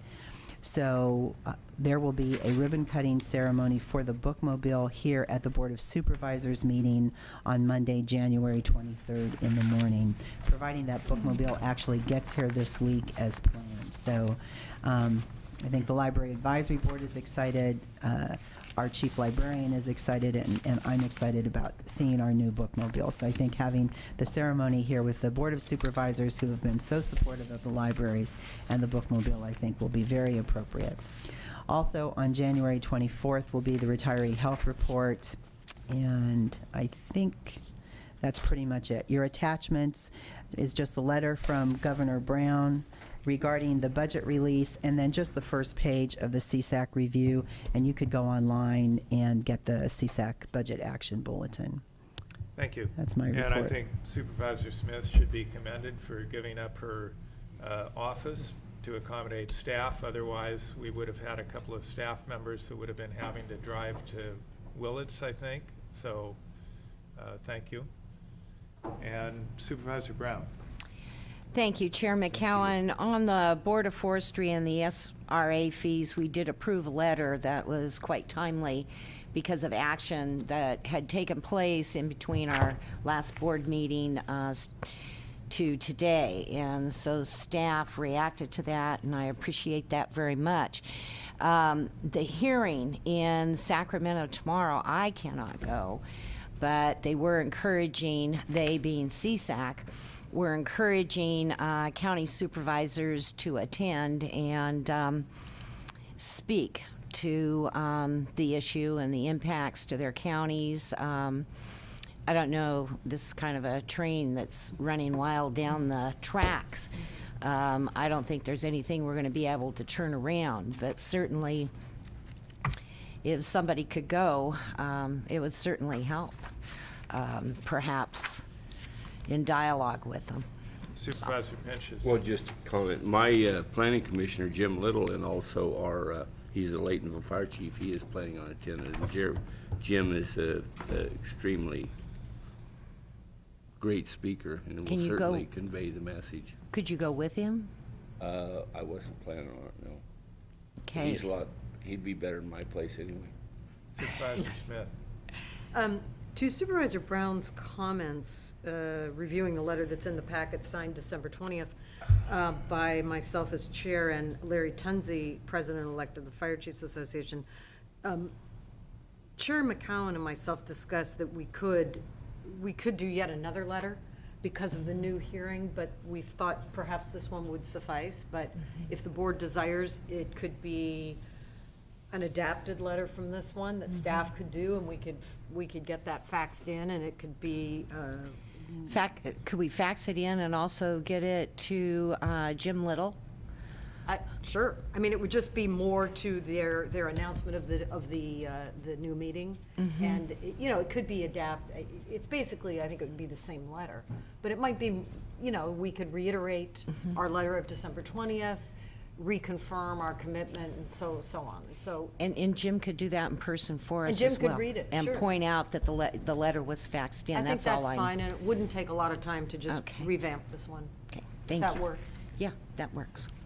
And that could certainly be done under the item 5B, the review of the legislative platform. You can just So- direct that to happen. Right. Well, so let's, are there any more questions regarding the CEO's report? We do have public expression from John Sakowitz regarding the CEO report.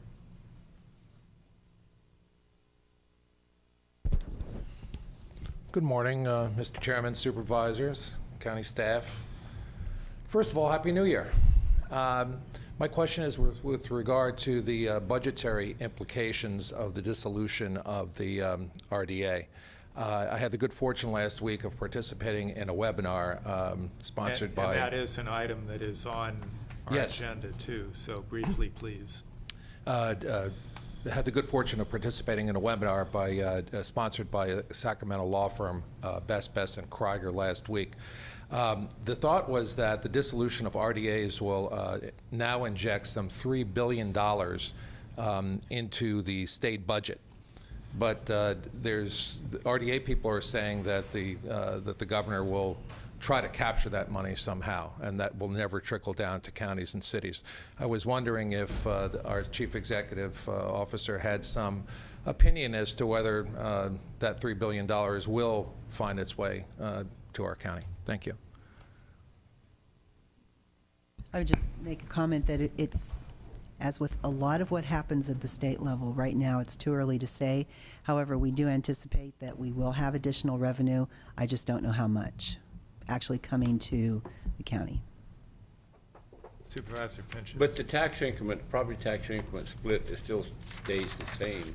The county gets roughly 30% of that.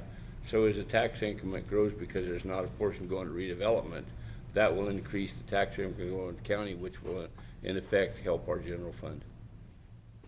Well, and the current concern is the state may try to capture that money before it does get to us. So, and I wouldn't put it past them, but this is going to be a moving target for the next few weeks or months, if not longer. We have some essentially unofficial estimates, but it's really just too soon to throw out any of those numbers. Anything could happen. Thank you. So we will accept the CEO's report, and then we will go to item 5B, discussion and possible action, including review, adoption, amendment, consideration or ratification of legislation pursuant to the adopted legislative platform. And Chair Smith referenced the issue of the letter regarding the the state responsibility area fees, which they had pulled back. Now they're intending to reinstitute. They certainly haven't made any changes that address any of our concerns. I think it would be appropriate for there to be a very brief letter, 2 paragraphs at most, referencing our continued opposition, noting that the imposition of this fee is inequitable, and that the allowance for, I think it's $30 for people who are already paying taxes and assessments, is really inadequate. Supervisor Brown. I can agree with that. I'm waiting until after this item, but you missed my pen previous to Oh, I'm that. sorry. So. Thank you. Well, so then after this item, we'll come back to you for your Thank you. comment. So is there any more discussion on item 5B, or did the executive office have anything further? Nothing further today. Thank you. So then, without opposition, we will authorize the subsequent letter on the SRA fees to be sent and faxed. Supervisor Brown. Thank you, Chair McCowan. I would like to see a break when we get through here before we get into another long item. Short break. Okay, well, these are all going to be short items, but, so we will take a 5-minute break right now. Okay, The thank you. proverbial 5 minutes. In fact, we'll reconvene at 11:10. That item, and we will go to 5E, the director's report. We have the director present. I assume we've all read it. Are there any questions or comments? And I would prefer to avoid converting it to a discussion item. So if there's a question or a comment, fine. Beyond that, you can follow up with the director separately, or if it needs to be agendized for discussion, we can. So questions or comments of the director? Supervisor Brown.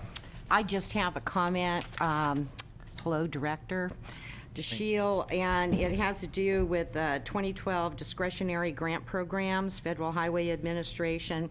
And once again, I'm just re-emphasizing my concern about roundabouts on North State Street. Thank you. Thank you. Any other questions or comments? And so we would go next to item 5F, but we're missing County Council, who I believe has some additional information on that. So if you'll excuse me, we will defer action on 5F until County Council is present, and we will take up item 5G, introduction and waive the reading of an ordinance delegating authority to invest funds to the treasurer tax collector for calendar year 2012. So moved. We have a motion. Should I sit? This might, since we're required by law to do this every year, it might be a fairly automatic thing. So is there a second? A second? Or a motion? Who Well, made? we have a motion by Supervisor Pinches. Okay, I will second. Second by Supervisor Brown. Discussion to the motion? Why wasn't this on the consent calendar? Why wasn't this on the consent calendar is the question. Well, because it's an ordinance and it needs a first. Okay. And then it'll come back on consent. Yeah, we'll come back on. And in 2 sentences, would you like to describe what we're doing here? Chair McCowan, members of the board, Sherry Shetmeyer, Treasurer Tax Collector. As a direct result of the Orange County investment problems and subsequent bankruptcy, it is mandated that the Board of Supervisors annually delegate the authority to invest and reinvest the funds of the county and its other depositors. So for the 6th time, I am standing before you today to ask you to recommend the adoption of the ordinance that delegates the authority to invest and reinvest the funds of the county and its other depositors to the county treasurer for the calendar year of 2012. And I'd be happy to answer any questions. And that means you're on the hook. And that means I'm on the hook. So yeah, unfortunately, yeah, every year I have to do this, and then there's a publication. And Thank you for that explanation. You're And is welcome. there any public comment to this item? All those in favor say aye. Aye. Thank you. Motion carries. Oh, those opposed? Hearing none, motion carries unanimously. And we're back to item 5F regarding the payment of an invoice from the city of Fort Bragg, and I believe County Council has some new information. Okay, Chair McCowan, I forgot page 2 on the director's report. May I just make one short statement, please? Certainly. Thank you. Director DeShiel, thank you very much. On page 2, addresses East Side Potter Valley Road and Forest Service funds that we'll be doing a project, widening project, so I want to compliment you on that. Thank you. Thank you. So item 5F, County Council. Yes, actually, thank you, Mr. Chair. I'd request that the board continue this to January 24th. After our last meeting, despite the board's request that I not spend any more time on it, I did actually spend more time on it and reviewed it a little further. I also had additional discussions with the city attorney, and I suggested that if the city were to agree to a 17-cent fee for the 2011 billing time, I thought that that would essentially result in a unanimous vote in support of this by our board. He agreed and to recommend this matter to the city council and along with the city manager, and they're going to take this issue up at the 23rd. They're meeting on the 23rd.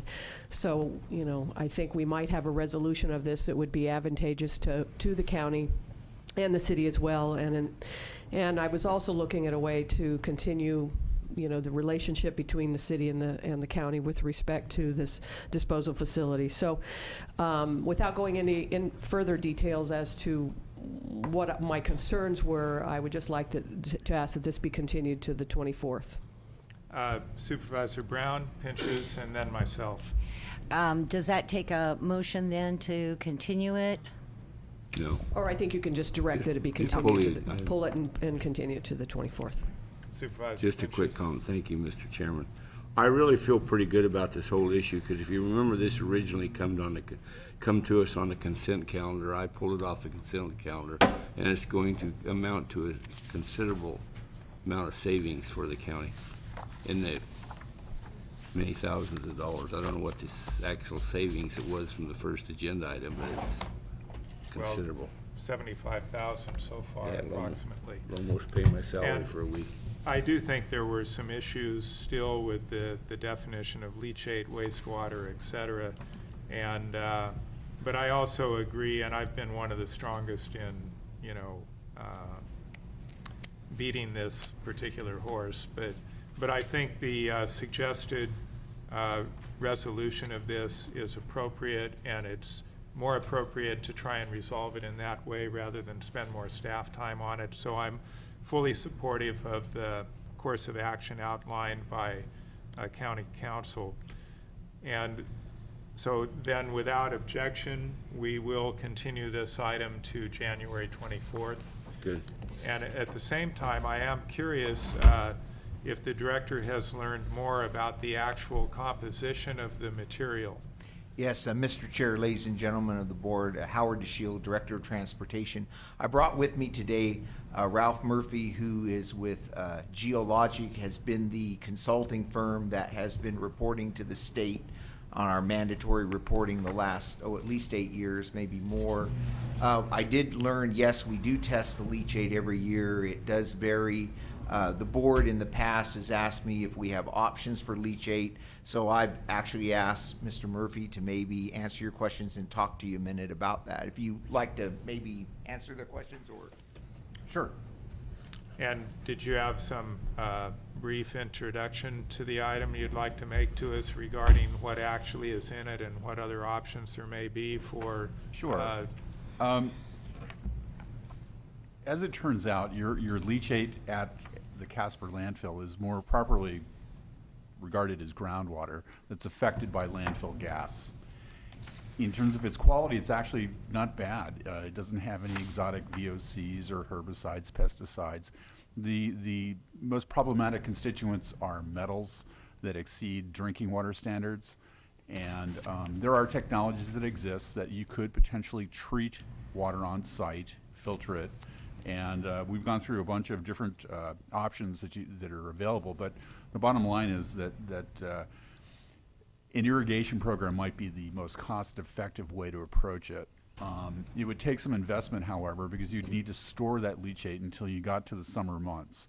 So it's just a guesstimate at this point, but we're thinking it's probably 3 or 4 years of whatever you're paying currently for disposal would be required as an investment to get you to a point where you could get into an irrigation program like that. You'd need the engineering design, you'd need the permitting, and then the actual construction would actually be fairly minimal. Thank you. Supervisor Pinches. Well, the first thing I think we need to do is quit calling it leachate, because it's really not leachate. I mean, you know, as when leachate refers to the stuff that comes out of like a septic system that hasn't been pumped for 10, 12 years, you know. So when it comes to the Laytonville landfill, you have a rancher that's adjoining that might be interested in using the water for his, you know, his irrigated fields. I mean, I think there's some real options, but to get onto this, away from this ongoing of hauling this wastewater away for ongoing out, I think it's worth looking into and maybe making the investment to get a long-term solution on this. Well, at the Casper landfill, your leachate collection system is actually part of the corrective action system. Back in the day when VOCs were problematic out there, they installed the system to intercept leachate, actual water coming in contact with trash. That probably doesn't occur anymore, and you're probably just looking at groundwater rising and falling and intersecting these leachate collection trenches. But it still has that stigma. It's still part of the corrective action system, and so finding an alternative to what you're currently doing is going to take some permitting effort working with the water board. Well, I'm sure it's not, we can't do it, I mean, it's gonna cost some money, but the long-term 20, 30 years of pumping that and hauling it to a location, paying disposal fee. Absolutely. Is a major amount of money, so let's make the investment. Let's fix the problem instead of, you know, keep funding the solution. Let's go to the problem and fix this. No, and as we say, within, I don't know, 4 or 5 years, you're going to be, you know, making money, essentially, breaking even. Supervisor Smith. Well, that was actually the goal, really, of the ad hoc committee in its discussion, to try to look beyond the trucking and the expense of that, was to do just that. So I think that's absolutely something we ought to continue to discuss and talk about. But the other piece that, and you might be able to briefly touch on this, is that if there could be some minor modifications to the slope or the structure, I'm not all that familiar with it, I've been there, but I'm not well-versed in these areas, that if there could be some actual contours or some changes that could be allowed that would create or help generate far less of this liquid material, that would be another thing that was being discussed. So if we didn't generate it in the first place, we wouldn't have to dispose of it. Well, as I say, it's really unrelated to the landfill itself now. Right. It's the groundwater below the landfill that actually rises up. It's within, you know, 2 to 5 feet of the surface generally. So seasonally, the water elevation, the groundwater rises and intersects these trenches, and that's what flows to your collection system. So there's really nothing you can do about that. So there's some potential, though, to look at some other options besides the trucking. Oh, absolutely. Great. Thank you. Supervisor Pinches. Well, I would hope that we would give our Director of Transportation the direction to move forward with looking into a contract or something to come up with a solution to this problem we have. And because we do have the money, we have our franchise fee and the money that's already in the closure account. We also have the income from the franchise fees, the 7% that goes into to fund things like this. So I don't think it's really, let me put it this way, I feel we have the money to move forward with this. I don't think this is going to be such a large investment to get this problem, but it's certainly something for the future of this Mendocino County. We need to come up with a more cost-effective solution than what we're doing right now. I agree, but I don't believe we have the item properly agendized to give that direction. No, but we could have an agenda item for January 24th to that effect. We could, or we could even look at building it into the budget for next year. You know, this might be something to go through the normal budget process on. Well, it makes a difference. Now the supervisors introduced the idea at Laytonville. Of course, we have less leachate at Laytonville, and the cost, you know, Mr. Murphy was basing his buyback on 25 cent per gallon leachate, which might be going down from what county council said. You know, you're talking 4 to 5 cents a gallon for the Laytonville. I think we should put it in the budget to maybe do something comprehensive. This firm that Mr. Murphy's with is looking at South Coast right now to do our final closure. Maybe we could do a study to look at Laytonville and Casper. If the board would direct that, we could put it in the budget for next year and look at it. well, I think I would rather have it come back for an agenda item and the board can discuss it and give direction. Personally, I don't want to delay with regard to Casper. All right. We could save 5 months' time. Okay, well, we can do that for next week then, or the 24th, sure. But Supervisor Pinches. are you gonna be able to come up with some cost estimates that soon? That seems like an awful short time frame. What I would do is come up with a budget for a consultant and a tentative scope of work, and then the board would authorize that we go forward with that, and we would follow a normal RFP process Well, from that point the reason on. I asked that, just what your comments were, you might find out in Laytonville, with the limited amount, especially in a year like this, there's hardly any waste. I'm going to quit call it leachate. I'm going to call it wastewater. Right. That there's hardly any way, and it might be into the future because you already have the septic truck. It might be just cheaper to haul that minimal amount rather than spend the capital expense to do it. So those are the questions I want to have answered, and I just don't think the end of this, within 30 days, is going to be near enough time to do that. We could come back, though, with a proposal to have that looked at. For instance, with this terrible, almost drought condition we're in, I haven't hauled anything from Casper this year either. I'm afraid if I tried to, they might stop me at the gate, but at Fort Bragg. But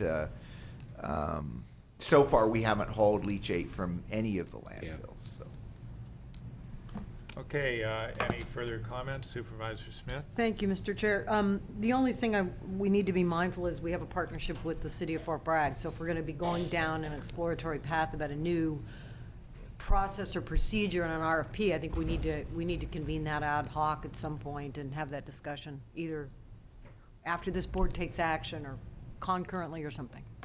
Well, that's to the operation of the Casper Transfer Station, and in regard to the closure operations, I believe that's within the purview of the county.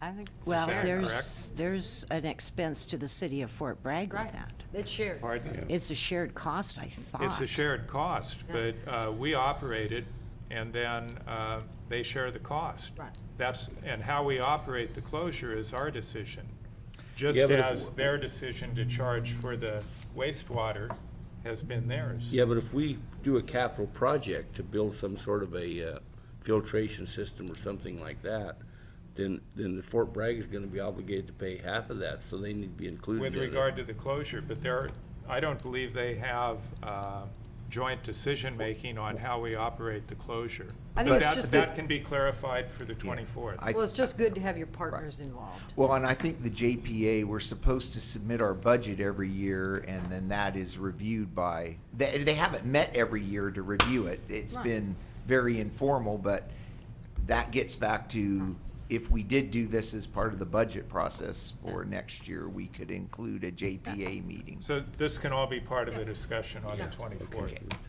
Okay, so thank you. We'll look forward to the item.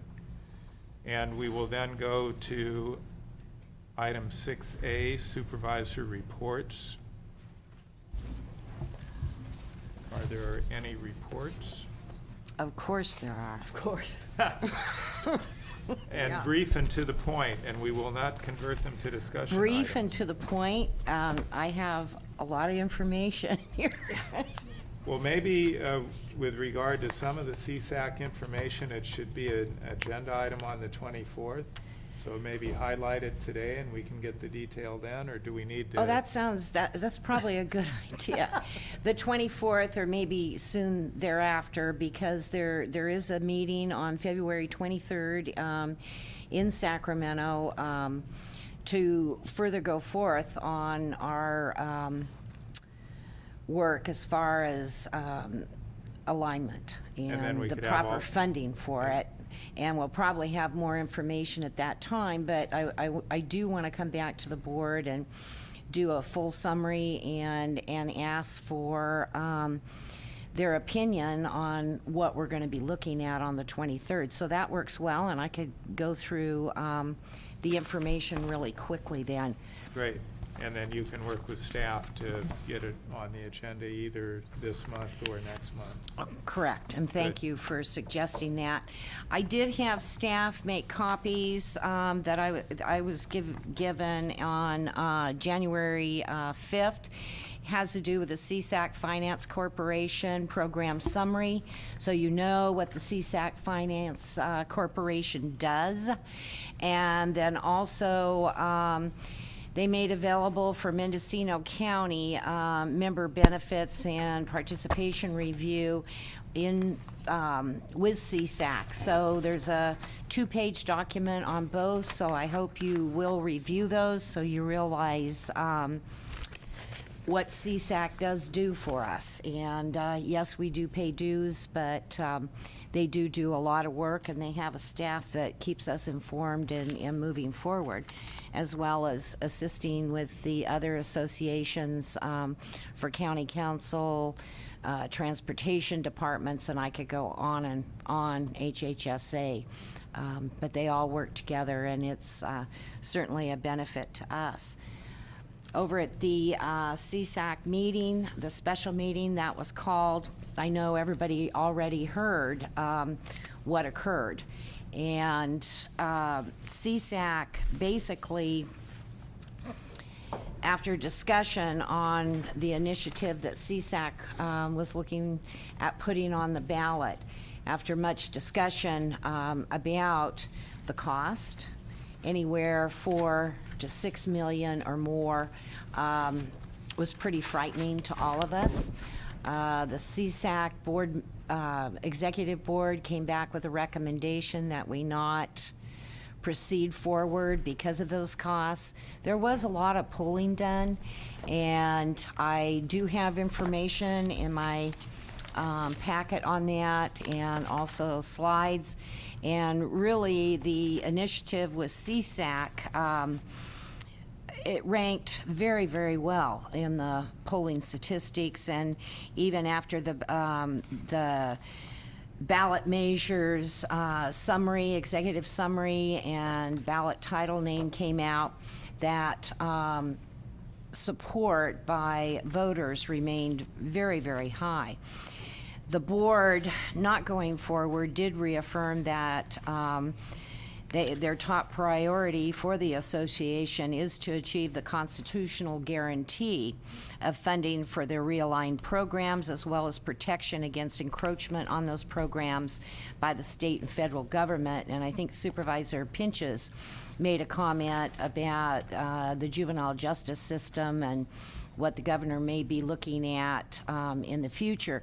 So we're going to be receiving all that information, and I would say 100% of the CSAC board is in favor of watching this and making sure that we do not get mandates and costly programs that are closed at a state level, passed on to local government without the funding. And we just have to guarantee that. Now, having said that, there was quite a bit of discussion about whether to support the governor's initiative. The governor did attend for an hour and a half, hour and 40 minutes of our meeting on the 5th. Was asked a lot of questions about his initiative. He started to get into the budget, and then basically said, no, I'm not going to talk about the budget. That's for next week. And he no sooner left our meeting, and we had a working lunch, that 30 minutes later, his budget accidentally got posted. And that was announced, and the governor was preparing then to go on TV, and he really announced what our actions that we had taken at the CSAC board meeting, and there was a lot of coverage on that. Anyway, there was cameras all over the room and a lot of press, and so anyway, I know you all heard about it probably by 2 o'clock in the afternoon. So on the 23rd, I should say, to support the governor's ballot measure, it was 2 counties short of gaining approval at this meeting. Everyone wants to analyze it. They wanted to go back. Every board member wanted to go back to their Board of Supervisors, tell them what had gone on, and have an agenda item so there could be more discussion on the governor's initiative. His initiative, with the polling that was done, ranked a lot lower than ours, but his needs only 50% approval. But it does contain, tax increases on sales tax and also state income tax on the wealthiest of people. But they wanted to wait till it came out on January 28th with a executive summary and also a ballot title.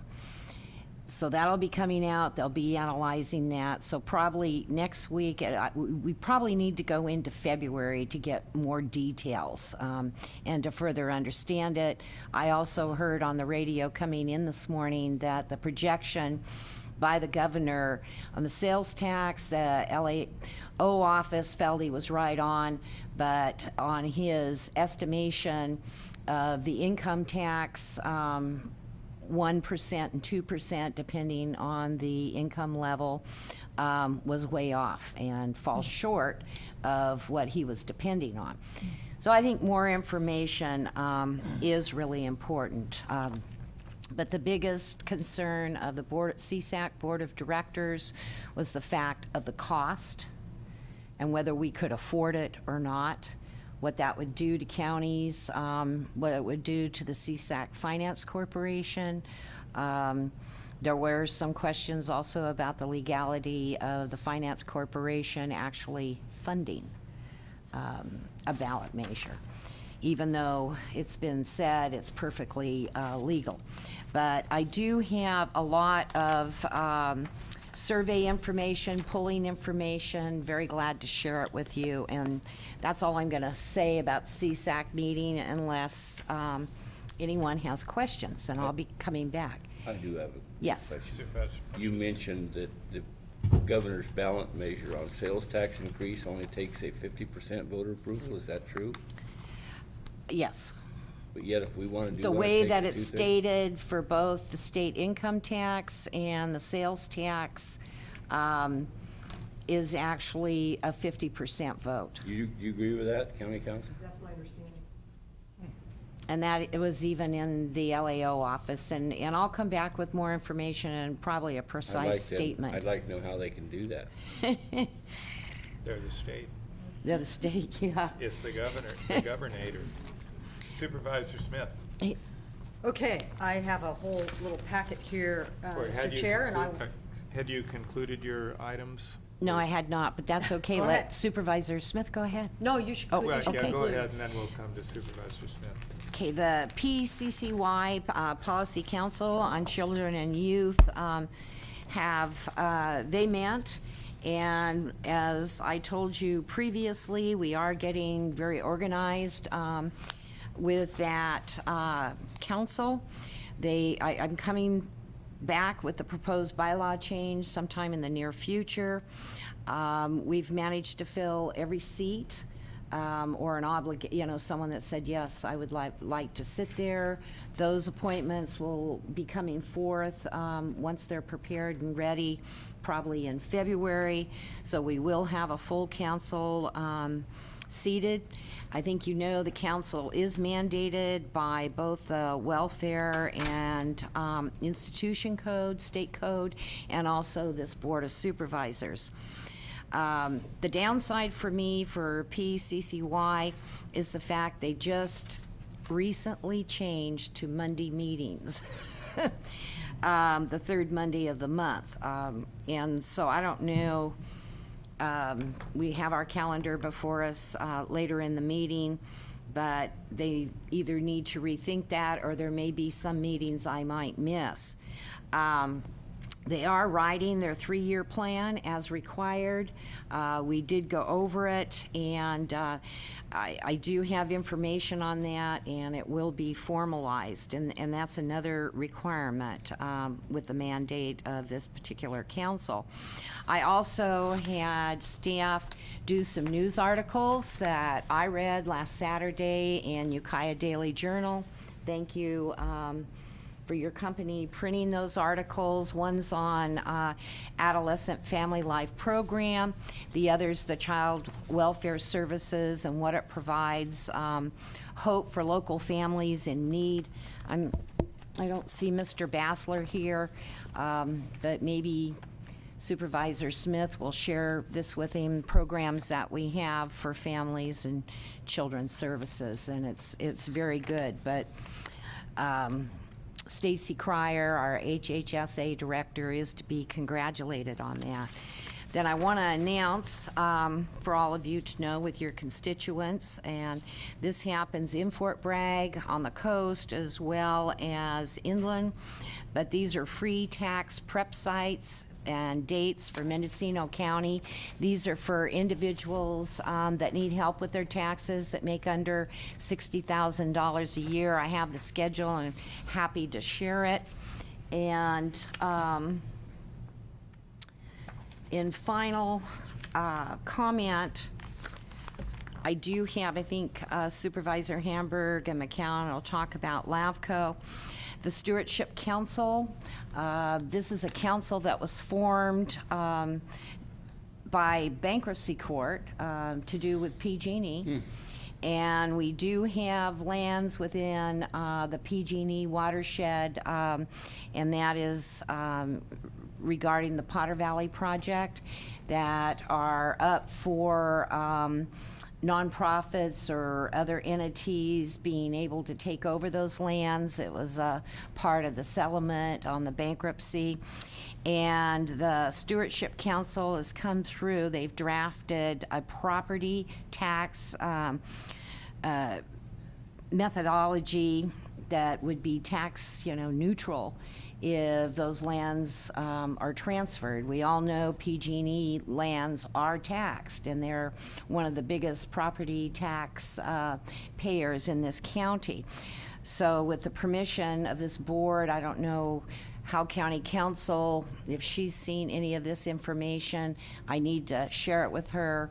Our assessor has received the information, but I feel we should have an agenda item in the future, and I'd like to work on it with permission from this board with our County Council. Also, there was, I don't know if you want to call it an ad hoc committee meeting, but there was a meeting where Supervisor McCowan and myself met with County Council and our CEO, and that had to do with the current situation with the courthouse, what happens in the future if there's a new courthouse, what information we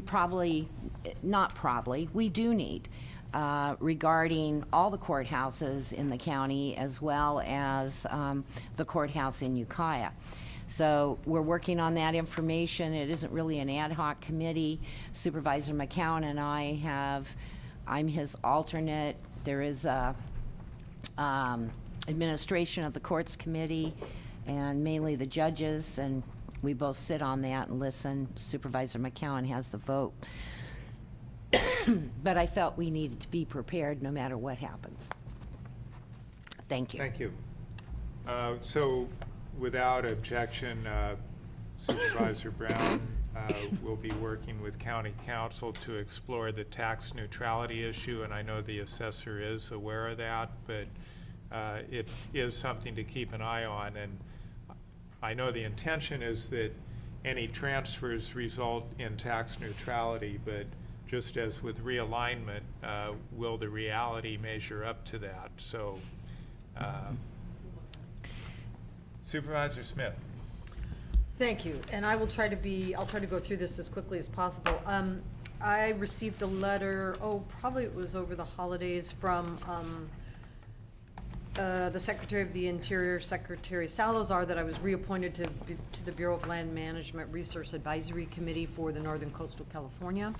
It's a position I've very much enjoyed serving on. We have a number of other representatives from this area. We have Julie Rogers, and we have Tony Shaw that also sit on that committee. And it covers a large region. So I very much enjoy that committee and was very glad to be reappointed to that. The board, through the chair of last year, received a letter of thanks from Senator Feinstein. She wanted us to know that she appreciates very much Mendocino County's desire to address marijuana cultivation on public and private lands. The trespass grows that we have heard so much about here.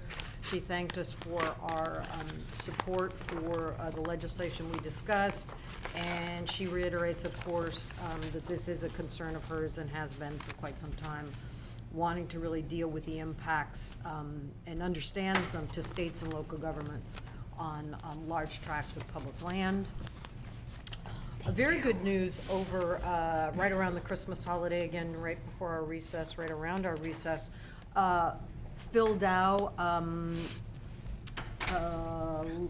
announced that the ITIP program, which is the Interregional Transportation Improvement Program of Caltrans, does include an allocation for Mendocino County that we had supported before. This is for the scenic lookout and associated improvements at Confusion Hill, and it has been programmed for $1.2 million of state funds. The only caveat is that it still needs to be approved at the CTC meeting, which I believe is this spring, coming up in the next month or two. So that was really, really good news. That money would be infused into Mendocino County. It was a high priority of District 1 Caltrans, and it looks like we succeeded in getting it programmed, and we'll be having further discussions about how that will be. Speaking of Caltrans, we received a letter to our consent letter that we unanimously approved, that Caltrans has responded to the affirmative on the request for an engineering and traffic study, and this would be from the Simpson Lane roundabout to the intersection of State Route 1 to the intersection of Highway 20 in the Fort Bragg area, and they will go ahead and conduct that study in the near future, weather permitting. So that was a joint letter sent by the Board of Supervisors in the city of Fort Bragg. On Friday, I attended the Ocean Committee meeting. This is an informal group of individuals. Supervisor Hamburg, of course, has participated in the past on related issues to local governance, came out of the MLPA process, but it's far broader than that. We had a brief discussion, associated discussion on the state park closures. Assemblymember Huffman was there, and he talked about the legislation he'd passed and some future legislation he's intending to submit that would help deal with the state park issues. Janine Pfeiffer gave us a brief update on the MLPA, probably too much to go into here now, but it's very technical information about the various pieces going forward, the CEQA review, how local entities will be involved, and again, this interfaces with the committee that Supervisor Hamburg and myself have been on, which is the North Coast Local Agency Coastal Coordination Committee. The Salmon Film Festival was announced. This will be the second annual. It will be July 7th. It was very successful last year, bringing films to the coastal area related in various ways to salmon. Lynn Woolsey's Marine Sanctuary Bill, which is H.R. 192, the companion legislation is Senate Bill 179, will be coming forward again, and that will be in 2012, so we look forward to that. Let's see. Supervisor McCowan and myself attended a meeting with Senator Evans. I think it went very well. It was a brief meeting. I think you all were aware that we were going to attend that. We covered probably at length the state parks issue, voicing our concerns. She also talked about pending legislation that she's considering to try to deal with the state park closure issues, and we hope that the two of them maybe can get together on what that legislation would look like. We touched on the fire fee, our serious concerns at the local level. I think the senator understood that. We touched briefly on realignment, got a little bit of her input on the governor's promise about stable funding sources, and you know, just she reiterated that, of course, it's going to be yet another difficult year, and we really thanked her for taking the time to meet with us and said we would continue to stay involved. She was really impressed, I think, with our legislative platform.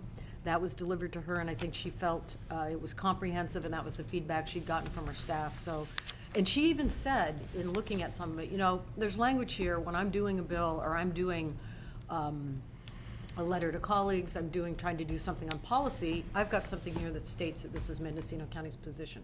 So she felt it was a good document, and I think that's good for us to hear and for the staff that helped create that, to get that feedback. Thank you. Thank you. Supervisor Pinches. Not really a report, Mr. Chairman, just a thought of the day. I was thinking this morning coming down here, 2 to 3 months ago, we were wrangling over this new law called the Stormwater Ordinance and where it was going to be implemented and how we're going to implement it. Now we are 3 months later, and we just wish we had a little bit of stormwater of any kind. Thank you. It's getting Supervisor scary. Hamburg. It's scary. Yeah, I forgot to bring in the paperwork, but, and maybe county council can help me on this, but last month we filed a statement with the California Public Utilities Commission stating our opposition to Commissioner Peavy's proposed rules with regard to opt-out from smart meters. And basically our protest is saying that the science is not proved, and to saddle those customers who don't wish to have smart meters with additional fees of several $100s per year is simply not acceptable. So I just want, you know, I get emails from constituents regarding smart meters. You know, some people maintain that they've pretty much been installed throughout a lot of Mendocino County, and I don't doubt that's true. But I do think Mendocino County has, you know, continued to make an effort on behalf of our citizens to push back against PG&E and against the Public Utilities Commission. Yes. There's a huge struggle right now, and it is in, I believe, Santa Clara County is the county where smart meters were put in. Residents realized something was going on with their health that was in a neighborhood. Mm-hmm. Several actually hired someone to come in, uninstall them, put the old meters back in, and then they went down to PG&E's office, went to talk to them. They were, I guess, barred from speaking to top management. PG&E went into the neighborhood. Anyone that had changed them out were taken off power. And so anyway, that's moving on down the road, and it'll probably have a lot of impact on whatever is decided at a state level, because of course that is a huge deal down there, and for what occurred by just turning people's electricity off and going forward. Thank you, and I'd like to get through reports if we can, because we do have a luncheon scheduled at 12, which is no host. All the department heads, staff, the public who cares to join us can at the North State Cafe at noon. Supervisor Yes, Hamburg. let me just go on. It's been so long since we've met. I feel like I've got a whole lot of stuff to talk about. Would you rather- but luckily, I would forgot to bring my 2011 calendar, so I have no idea what I was doing all those Would weeks. you But I rather would come back to this item after lunch? Well, you know, why don't I just report on the meeting that was sponsored by the Broadband Alliance, because that just happened last Friday, and I do remember what happened there, and that was I thought a pretty impressive show by Mendocino County, and we had guests from Sonoma County, approximately. I think Efren Carrillo brought in 4 additional pretty high-level Sonoma County staff people from emergency services and information services and economic development. Supervisor in the Sheriff's Office, Denise Rushing from Lake County, brought over her an economic development coordinator from that county. It was very well attended by members of the Community Foundation, by members of the Economic Development Financing Corporation, and there were a couple of programs that had been put together by Brian Churm. Thank you again, Supervisor Brown, for sending him to the Broadband Alliance, and also by Greg Urach, who has done a presentation here for the board. In fact, that presentation was just last April, and it's really amazing to me that between that presentation, when the South Coast went dark, so to speak, with respect to broadband, and now where Mendocino County is now actually in a leadership position with two of our sister counties, Sonoma and Lake, and really kind of leading the charge on broadband. And this doesn't mean that our alliance with Humboldt County has been stopped. We were successful in that California Advanced Services Fund grant, so we will be receiving almost $70,000 from the state through that grant effort. But we really feel, we being the Broadband Alliance, really feels that our future is in alliance with Lake and Mendocino and Sonoma counties. They're much closer to us. Their problems are very closely related to ours. And really what this meeting Friday turned into, to a large extent, was Mendocino County explaining what we've been doing over the last 7 or 8 months to get to the point where we have. So there was a lot of information on how to do surveys. Our county survey is moving along very well. I think we have something around 2,500 respondents, which are being mapped very carefully, and we're compiling information so that, the basic idea is that when money becomes available, and apparently money is in the pipeline, we will have all of our ducks in a row. And that's really what this whole effort is about. The term shovel ready often gets tossed around, but in the past, when the ARA funds came down, we were not ready to make that application in a convincing way. So next time funds are available, Mendocino County will not only be ready, but we will be ready with, hopefully with Lake and Sonoma County alongside. And I think it is noteworthy that if you combine the populations of our 3 counties, it's 1.5% of the state population. So we do need to work in conjunction, not only with Lake and Sonoma as primary partners, but also with other counties on the North Coast, so we can, have the juice to successfully get the money in place to serve our county. One interesting last thing I'll say, Denise Rushing's first point was that according to the maps that the federal government uses, 99% of Lake County has access to high-speed broadband. And that's even more outrageous than the 84% that they say Mendocino County has access to. So, she's definitely in and is bringing Lake County along. And I think Efren Carrillo from Sonoma, chair of the Sonoma County Board, at least last year he was, but he's also very committed to moving this along. And it feels good that it's our model that is going to be adopted by these counties and moving forward. So, and thank you to the CEO and of course to Supervisor McCowan for being there, but also I appreciated that not only was Steve Dunnicliff there, but also Carmel Angelo came in and stayed for a good part of the meeting. So thanks very much.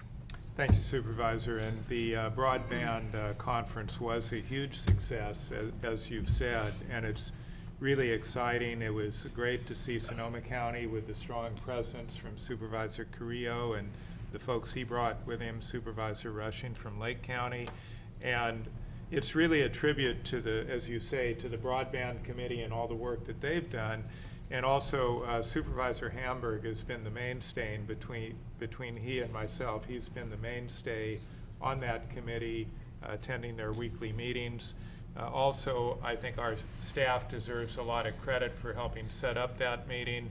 Steve Dunnicliff, who's also been doing networking with our county partners, Debbie Wara, Tammy Waselski, all helped get that set up and assure that it was successful and went off without a hitch. LAFCO is going to be actively recruiting for an executive officer. The current LAFCO executive officer, Frank McMichael, has announced he is resigning effective June 30th. So we really need to get into gear on the search for a replacement.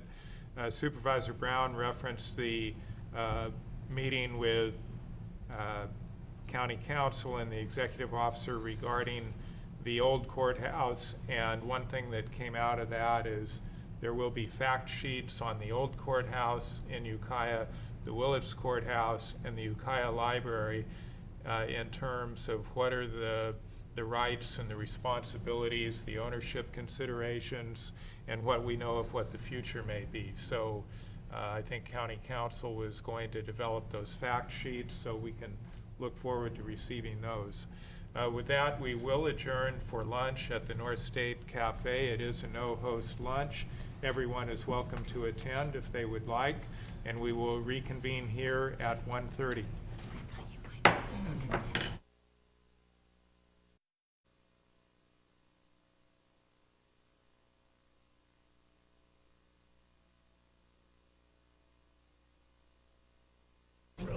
So the Board of Supervisors will return to session, and we will take up consideration of the board calendar, I think was the next item we were looking at.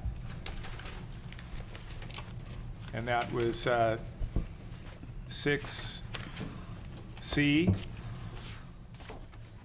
discussion and possible action, including adoption of the 2012 Board of Supervisors Master Meeting Schedule and Board of Equalization Calendar.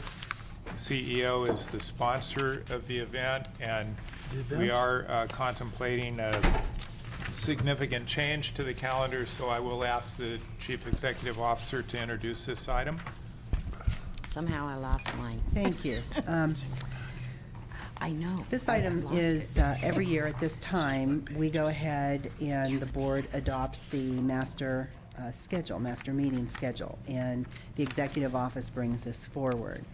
What you have before you in your packet is the calendar that we put together that was sent out with the agenda.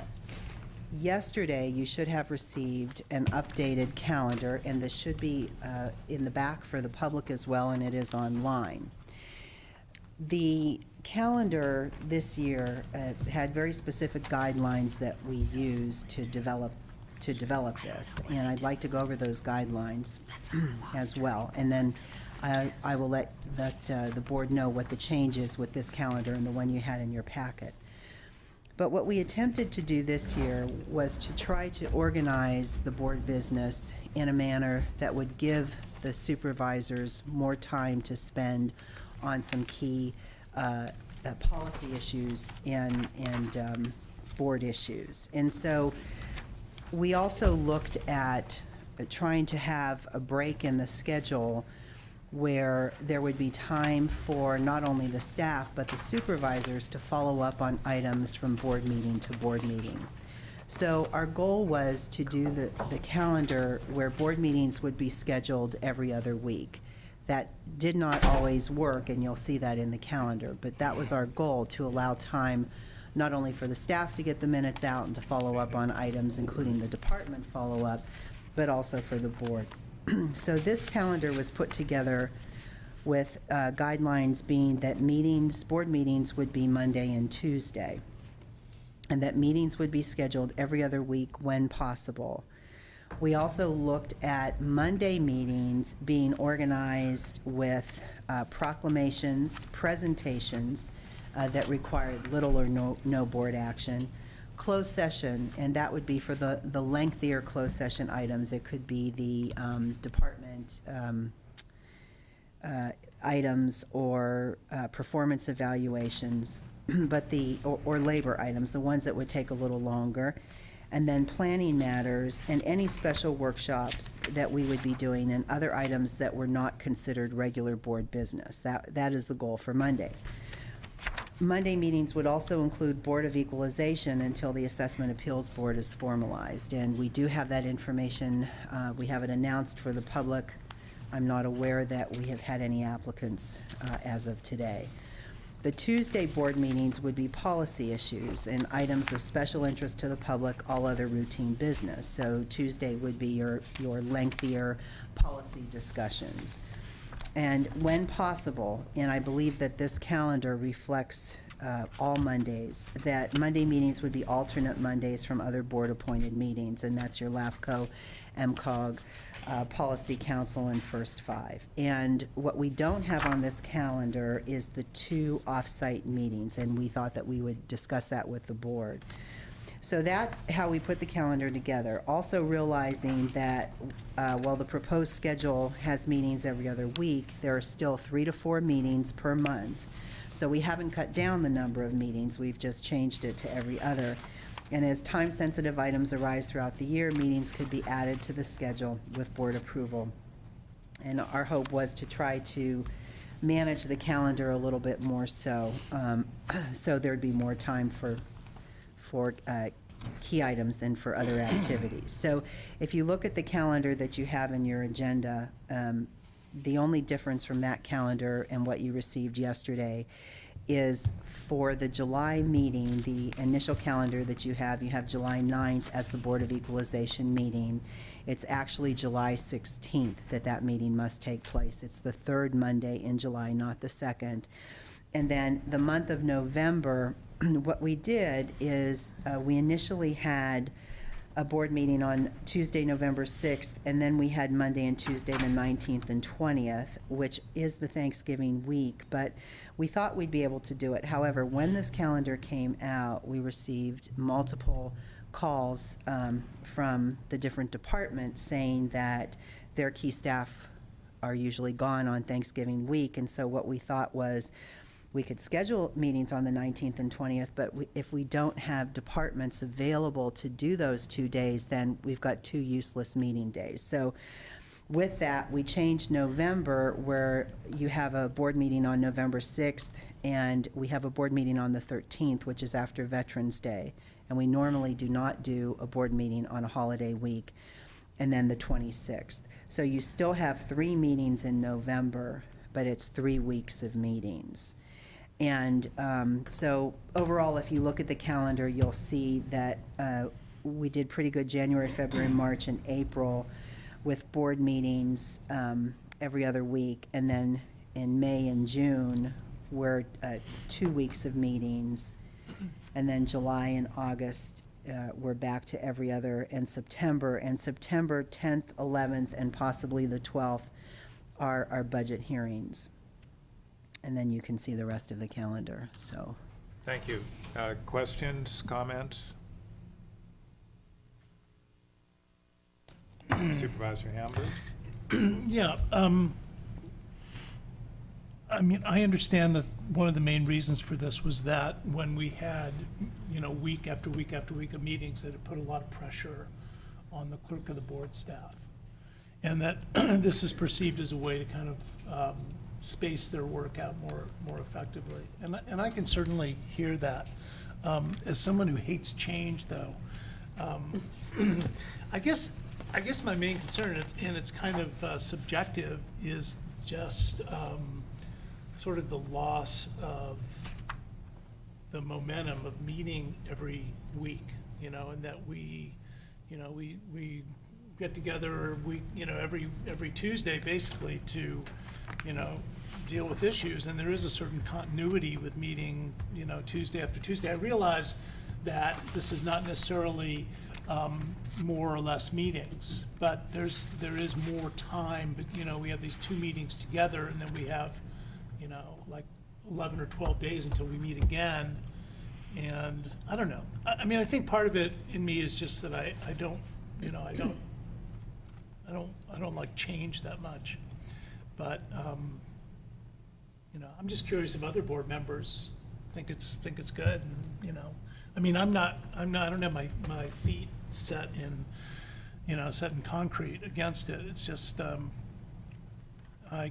it's just kind of a thing that the board meets on Tuesday, and I think it'll be confusing to the public, at least for the beginning, I don't know as far as like trying to segregate what we do.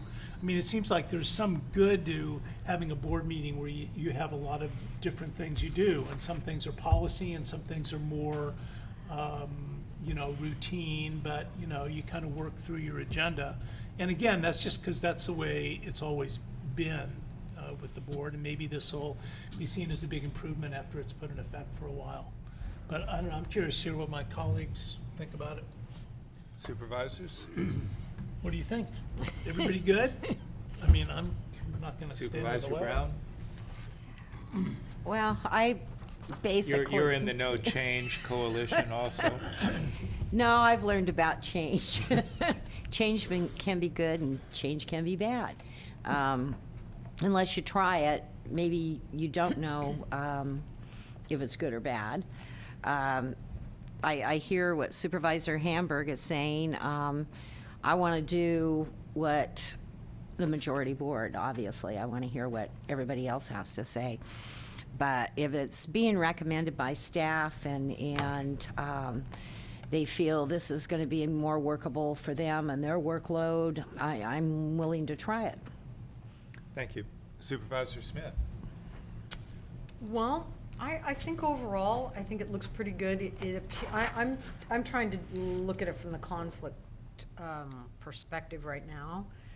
Conflict for other assignments and other meetings, and I think it's a pretty good job that's been done to avoid the Monday LAFCO MCOG meetings. I don't know if staff has fully looked at the other Monday meetings where there might be conflicts, and have we done the best we could with that? Supervisor Brown, you just mentioned one this morning. And they have looked at that, and I just checked the calendar out, and yeah. And it is okay, so that checks out? I believe in all cases, and I have the calendar here, I believe that in all cases there are no Monday conflicts. So I think we're good. I know with LAFCO and MCOG for certain in first 5, so. I think I would prefer to have more scheduled, and I don't know if, unless you counted the meetings this year compared to, let's say, last or the year before, probably about the same, maybe a little more, but I did hear the CEO talking about possibly adding meetings. That becomes very problematic when you've made a schedule around the plan. So I would rather that, in other words, I'm thinking here, if we really don't have business for 2 full meetings, we've got a number of places where you've got 14, 15, 11, 12, and so forth, that possibly we would vacate meetings. I'd rather book more and then vacate ones if we really don't need them. But I think I like the Monday, Tuesday. I think for those of us that have to travel significant distance, that if you consolidate it more, it kind of, it's not any more than 2 days running. So I think it just gives a good rhythm that way. So I like it from that standpoint. I think that there's been a lot of juggling for other things that I've looked ahead that I need to be doing. The dates work pretty well. I happen to like the previous configuration with no meeting on the 13th of November following the holiday, because there's the major retirement conference that I don't always go to, but was thinking I would go this year. It's not, it conflicts with that. So I kind of like the previous one, but I understand for most people, the newer version's probably better. So I think overall, I feel pretty good about it, understanding that the delineations could change for the workshop / regular meeting. One question I had was how much thought or discussion has gone into the concept of planning? In other words, planning being targeted for a particular date for Mondays. And because, we've done that in the past, we've thrown that around over the years and have then sort of done almost an amalgam at one point where, once a month we were trying to do plannings on a Monday or something. But, so where did you kind of go with that this time? Well, I think last year might have been the first year that we moved pretty much away from Mondays and focused just on Tuesday meetings. So this year with the Monday for Planning Matters, I certainly discussed that with Mr. Gonzalez before he left, and with Roger Mobley. So at this point, there does not appear to be a problem with scheduling planning matters on Monday again. So, you know, as I said, we did Mondays and Tuesdays before. So in trying to do an every other week, we thought that we could do Mondays and Tuesdays again. If the board really has some serious reservations with this, that's fine. It's your calendar. You're the ones that, you know, as we have to be here, but you have to be here anyway. So we could develop a Tuesday schedule if you'd like and see what that looks like and bring that back. So, you know, we gave you one calendar this year. Usually we give you two, and you can make your choice. This year we came in with this one. We were pleased with it, and we thought that this would work. But again, if there are reservations, we could develop a second calendar with Tuesday meetings and bring that back for this board's review. And we could look at meeting January 24th or January 23rd and bring back a calendar from February on. So you're saying, Ms. Angela, that you did think with in terms planning, of planning we were on fine. Mondays, Yeah. as well as these other presentations? Yeah, and really there, you know, when you look at the last quarter of last year, it seems that probably at the end of the year, things get busier because departments are trying to get their items before the board before December 31st. But we had a lot of very long days, and a lot of those long days were presentations and 20, 30-minute presentations, and then you had key policy issues that maybe we thought we scheduled for 15 or 20 minutes, and they took an hour. So that was our goal with trying to separate out the items on Mondays and Tuesdays. Proclamations, if you have a proclamation that doesn't get on Monday, that can go on Tuesday. So, I mean, these are guidelines. If we need to put something on a Tuesday, absolutely we will. But we're really trying to set it where, you know, if you were discussing a policy issue that took an hour, that you had that hour, and you didn't have the conflict of two items scheduled at 10 a.m. You know, we just really tried to put more order to the scheduling. But there's, we're not wedded to this, and if you would prefer that we come back with an alternate schedule, we can do that on January 24th that you can look at. That would go back to Tuesdays. It's whatever you prefer. Mr. Chair, I don't have any reservations. Thank you. Supervisor Pinchas? Yeah, well, you know, when you have 5 different board members trying to consider everybody's movements to different committees, I mean, any calendar you come up to is going to have problems, but there's been a lot of thought put into this and whatnot. I think we need to move forward with the calendar that's proposed. It certainly, I mean, no matter what date you put, I'll be here for the meetings. I haven't missed one, I think, just completed 9 years of service. I haven't missed a board meeting yet. So, I mean, it works. It works for me, and I don't want to see staff take a lot more time to and I understand Supervisor Hamburg's concern. You know, it's historically the Mendocino County Board of Supervisors have always met on Mondays, and that's kind of been the way, or I mean Tuesdays, and that's been the way it's been. But in recognition of shorter staff and whatnot, and I just think this works. It certainly works for me, and I would hope that it could work. And, you know, nothing's cast in stone. If something comes to a major conflict, we can change it for that meeting or something. This is just basically a guideline so you can plan around it. But I would move just to go with this calendar.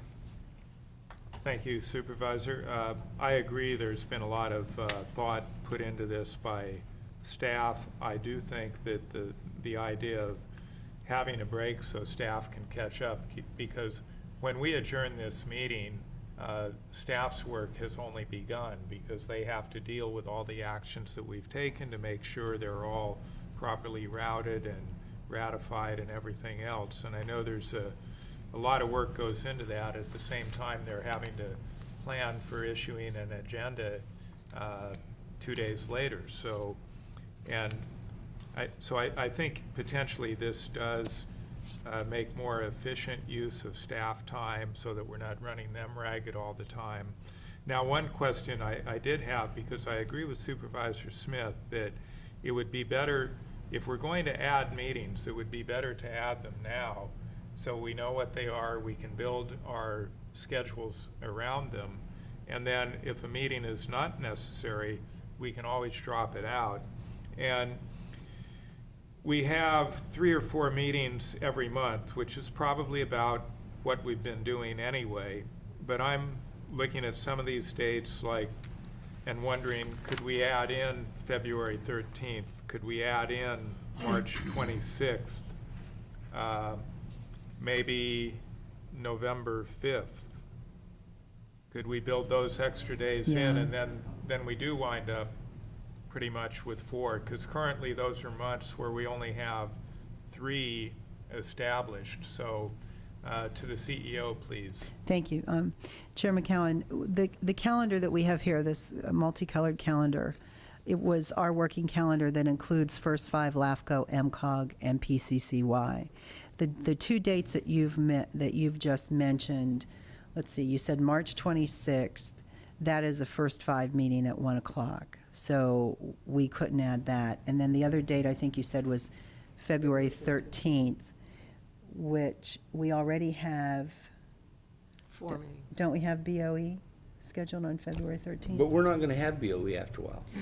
Well, you but don't it says have board a- meeting next to it. Right. The BOE could be a board meeting. Right, and if you look at we have it as a combination BOE and Board of Supervisors. So the 13th is already scheduled, and regarding the appeals board. Wait a minute. The 13th is already scheduled, not according to this calendar. This one was. Not according to Right. either of them. Right, you're right. So is there a No. conflict? The 13th is PCCY. That's why it wasn't scheduled. PCCY, what time does that meet? 11:30 to 1. So we could do a session in the afternoon. Well, First 5 meets at 2. First 5, we have 1 PM for First 5. Is wait it a at 2 minute. o'clock? I'm wrong. Well, 1 even o'clock. So if that does meet at 1, I'm wrong. we, I'm confusing it with EDFC. we could have the morning. Right, you could add either the morning of the 13th, or you could go 1:30 to 5, either way. So if you wanted to bring the 13th back on, then the meetings in February would be the 13th, 14th, and the 27th, 28th.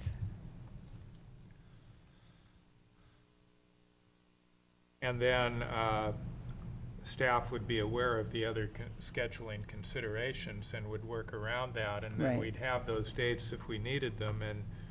And both of those dates would be the Mondays, which we're anticipating would be the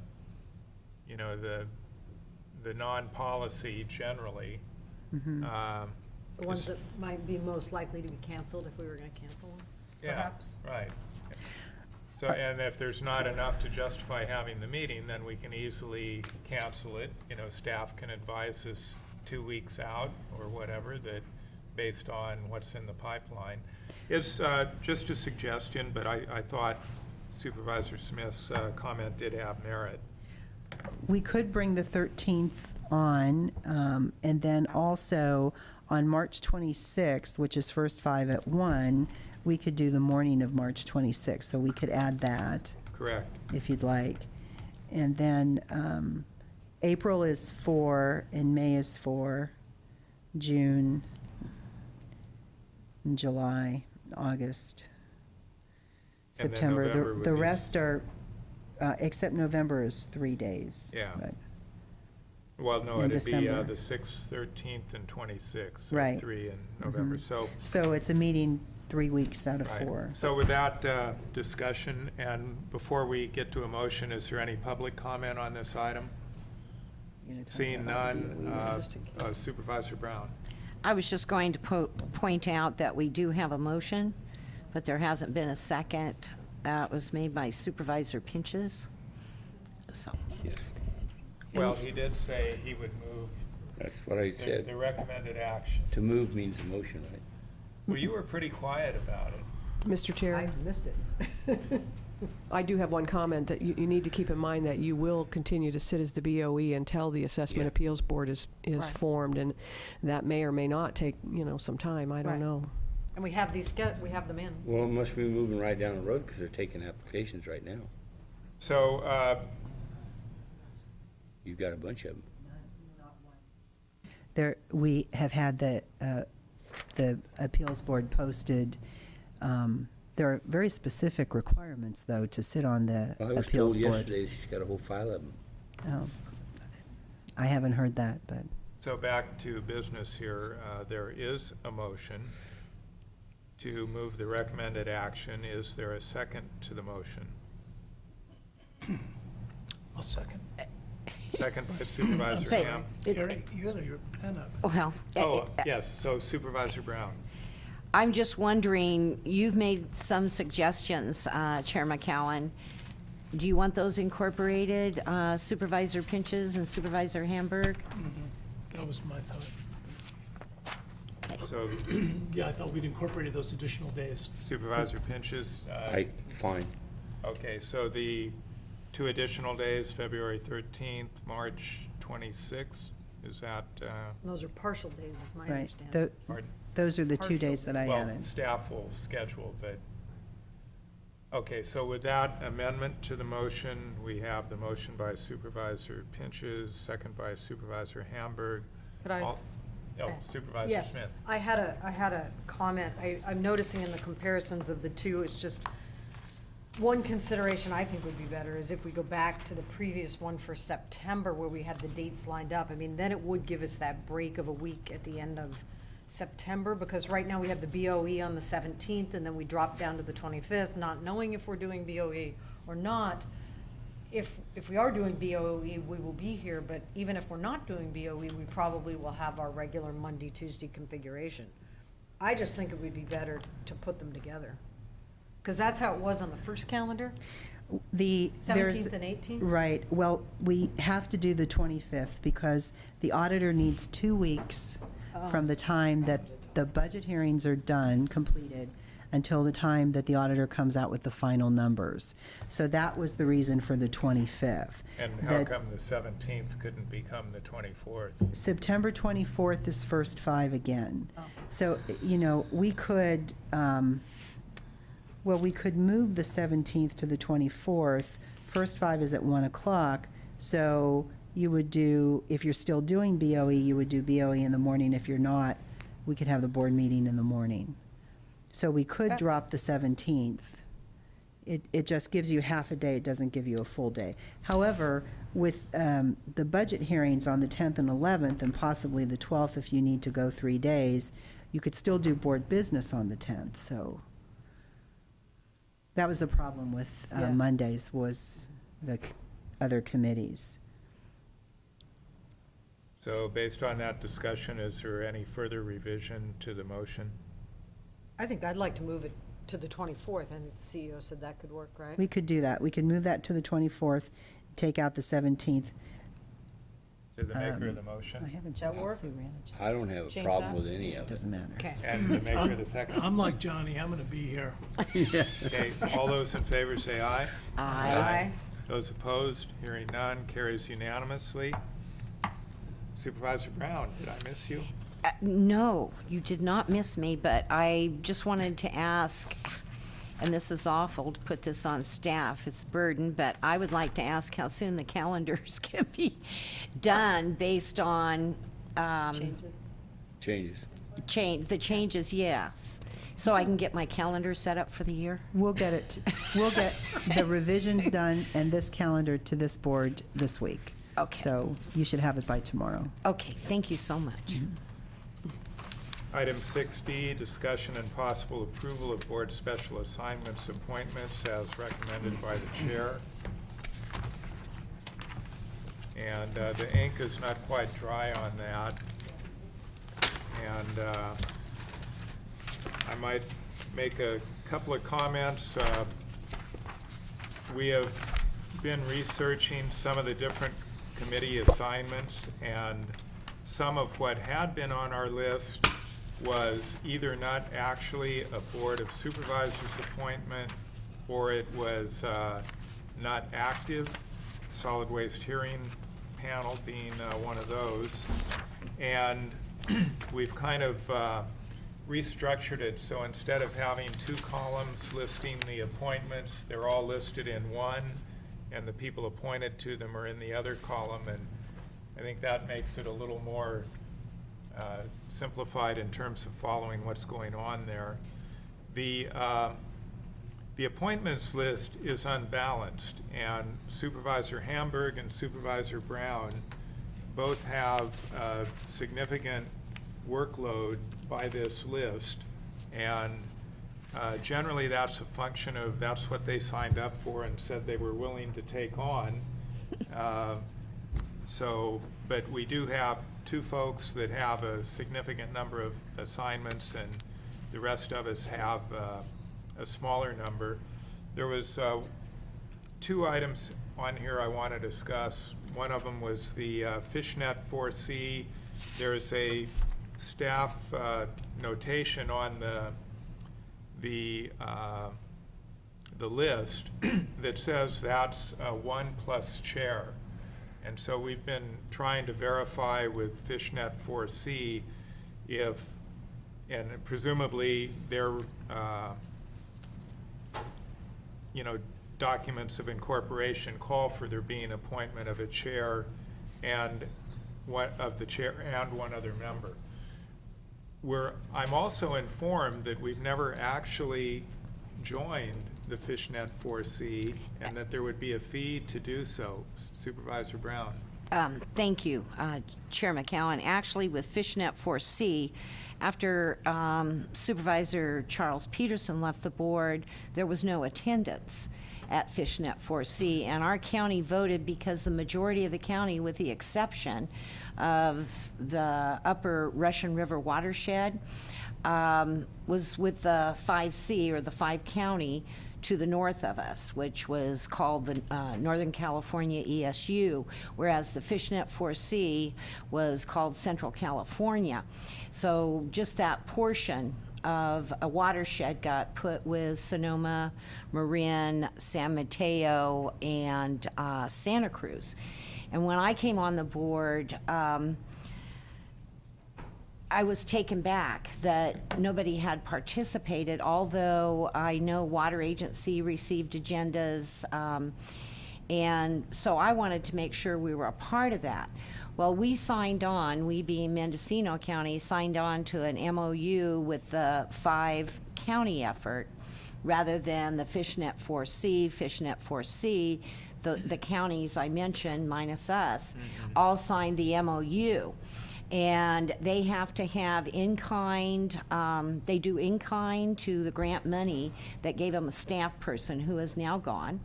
But they still owe, and they still feel they have functions and want to go forward. But it was probably 4 months into being on Fishnet 4C, and I was presented with a bill of membership. And there was no way our county could afford that, neither had we signed on the MOU. So to make a long story short. Do you recall what the bill was? I don't, but I could find out and probably, I could find out by tomorrow. Right. By going to Samuel Hertzberg out of San Mateo County, who's now staffing because they lost the staff person. Right. But basically, I said, then we can't participate, and I'm sorry.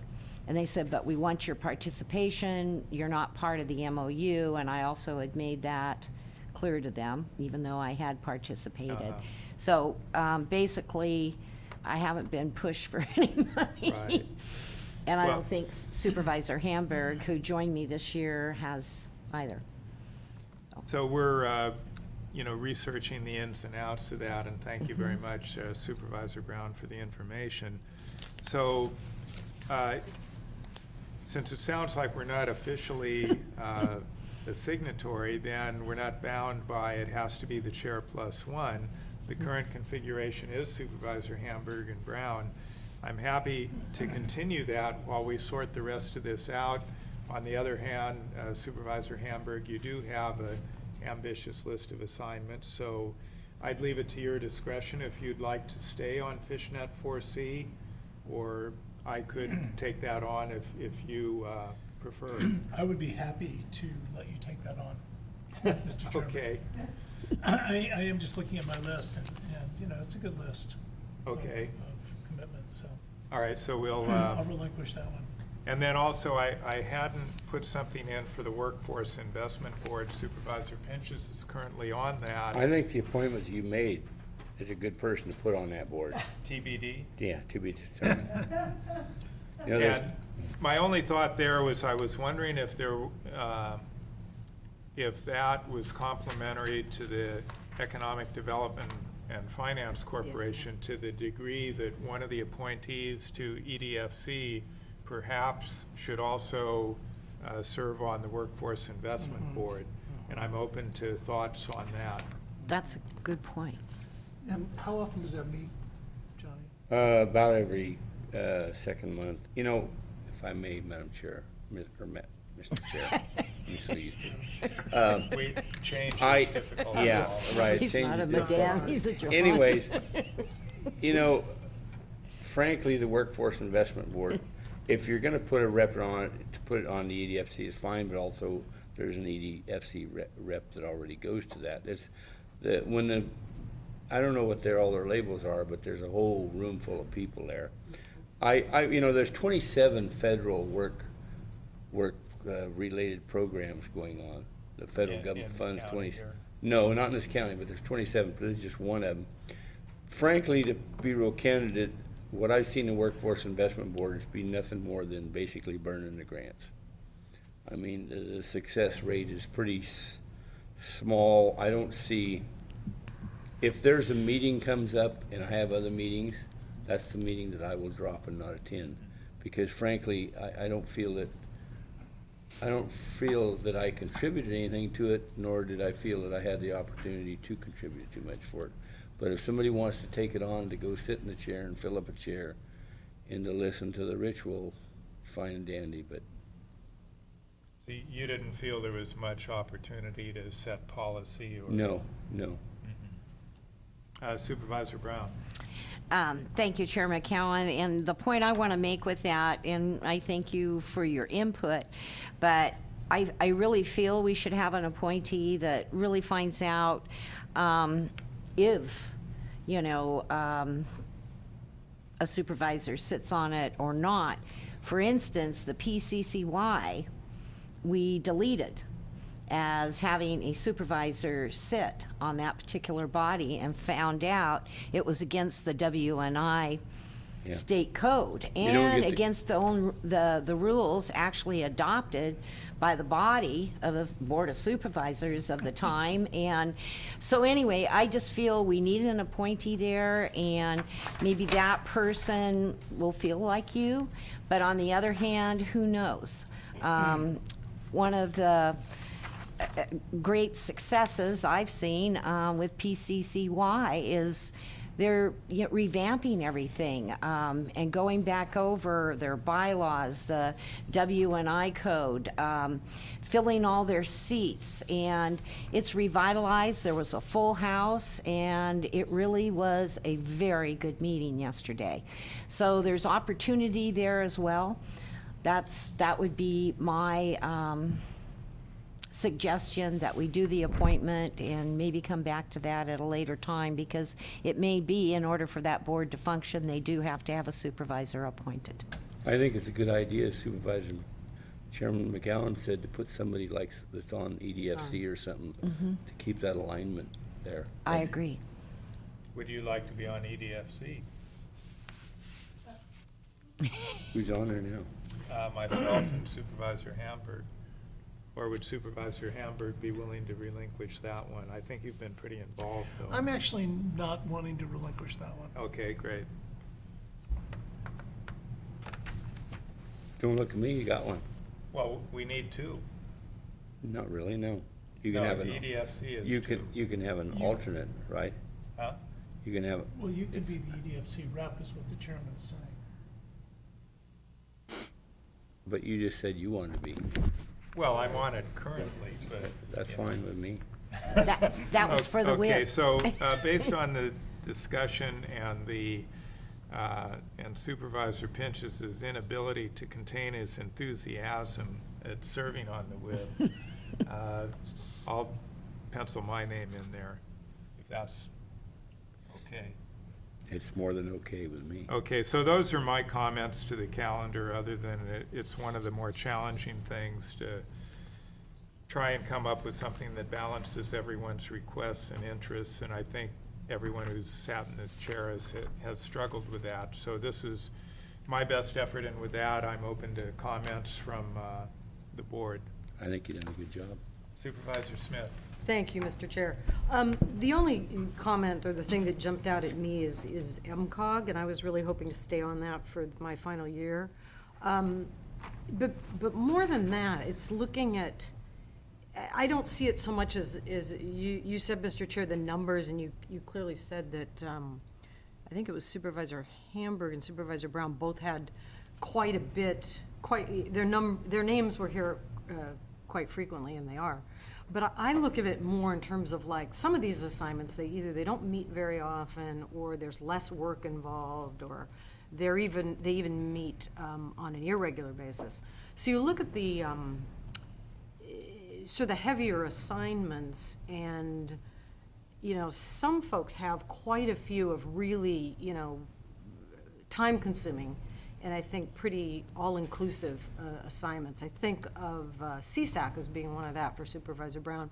And I voluntarily gave up the alternate seat on CSAC. And then I didn't really put in any other things I might be interested in, because I was really wanting to just stick with what I had, which is what I thought would be happening. So I didn't really think of maybe adding something. So, and I've seen before how this has happened. Your predecessor, Mr. Chair, did a similar thing when there was an active person on LAFCO, and when he became chair, he made the active person an alternate and brought in a new person, and it was, I didn't really understand the logic of it. When you're trying to think of continuity, you're trying to think of knowledge base. I just think it's better to add someone on as an alternate, not as the seated position. So I was, that was sort of surprising to me. So I was hoping to sit on MCOG through one more year. It's been an interest of mine. I've been a pretty active participant in it. But everything else seems to make a lot of sense. But I do think that there are people that have really heavy workloads. So the only really the one that I have that I think is really, and it's a very big one, which is the retirement board, which is very time consuming and is quite focused. But the others, I just think that maybe balancing it out is something that I was looking for and didn't see that. And concern when people have really big topic areas and they're very energetic about it, but then the year sort of kicks in, and then anyway, and then you get spread pretty thin. So that was my only concern, and seeing how some of that played out, just wondering sort of about that balance. Mm-hmm. Well, I think those are all valid comments, and it's kind of a challenge. I actually, kind of tried to plot major assignments, minor assignments, and then that quickly gets confusing too, because some of the ones that you might think of are minor meet every month for 2 hours or more. Some of the ones that meet infrequently, like one of the ones that you and I are both on, the North Coast Integrated Regional Water Management Plan Policy Review Panel, it's rather infrequent, and yet it's a pretty heavy assignment in terms of the preparation for a particular meeting and the travel involved to get to them. And then you and I volunteered to be on an ad hoc to review their policies, and that's involved an extra level of work. So, again, it's pretty challenging to balance it all out. And with regard to the Mendocino Council of Governments appointment, and I think a lot of us tend to pair that with the Local Agency Formation Commission, and so the board has 2 appointments to each of those.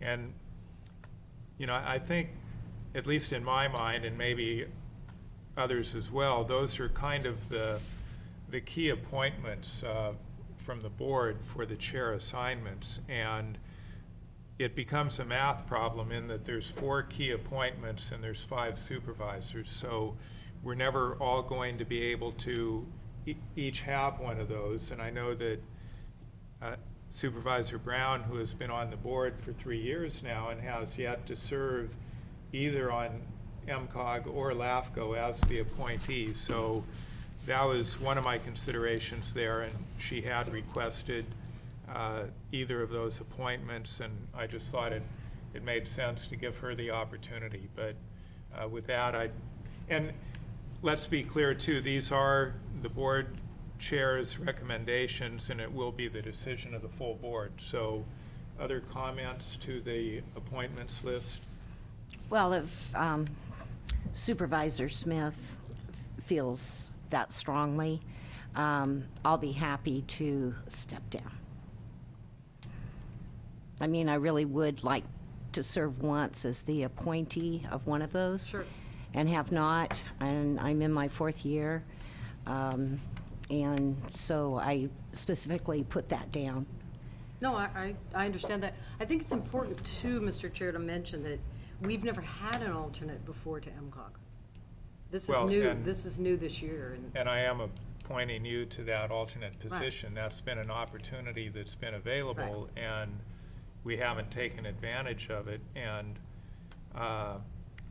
I'm sure that at MCOG, as an alternate, the alternate will have a full opportunity to participate in the discussion and interact with staff. So, you know, you'll be able to follow any project that you'd like to follow. Supervisor Pinches. Well, in regard to the MCOG appointments, you know, first of all, the Willis Bypass, which is in my district, is a project that the county, through its STIPs for the years, has got over $33 million invested in a project that hasn't started yet. So I think that's a good argument for keeping me on there, to keep that, hopefully keep that on track. And I can use that same argument with Supervisor Brown. You know, we've put a lot of money already into the East Side Potter Valley Road project, and I just feel that with her being on MCOG would help. For instance, we had an opportunity 2 months ago to maybe push that as a priority longer. We dropped it because we on MCOG, because we didn't have enough push to support to do that. So, you know, those are 2 projects that County of Mendocino has millions and millions of dollars invested. And so I think it's, there's this sign in my office that says ride for the brand. You know, you got to put somebody there that's really got some push on those projects. And to get those projects to the finish line, we got to put people on there that makes those projects a priority. And that's what it really comes down to. When it comes down to funding, it comes with priorities. And we can't, we got to push for Mendocino County's top projects that we've got millions of dollars invested for, and let the money not slide away and go to other entities.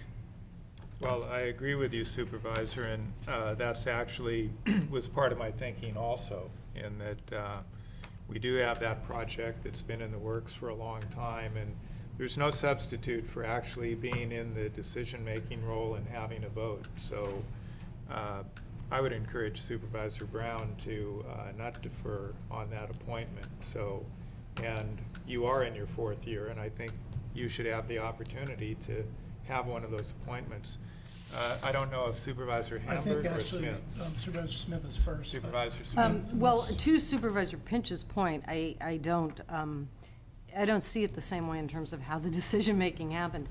The reason that the Potter Valley project wasn't approved is it didn't get a very high technical score through the technical review process.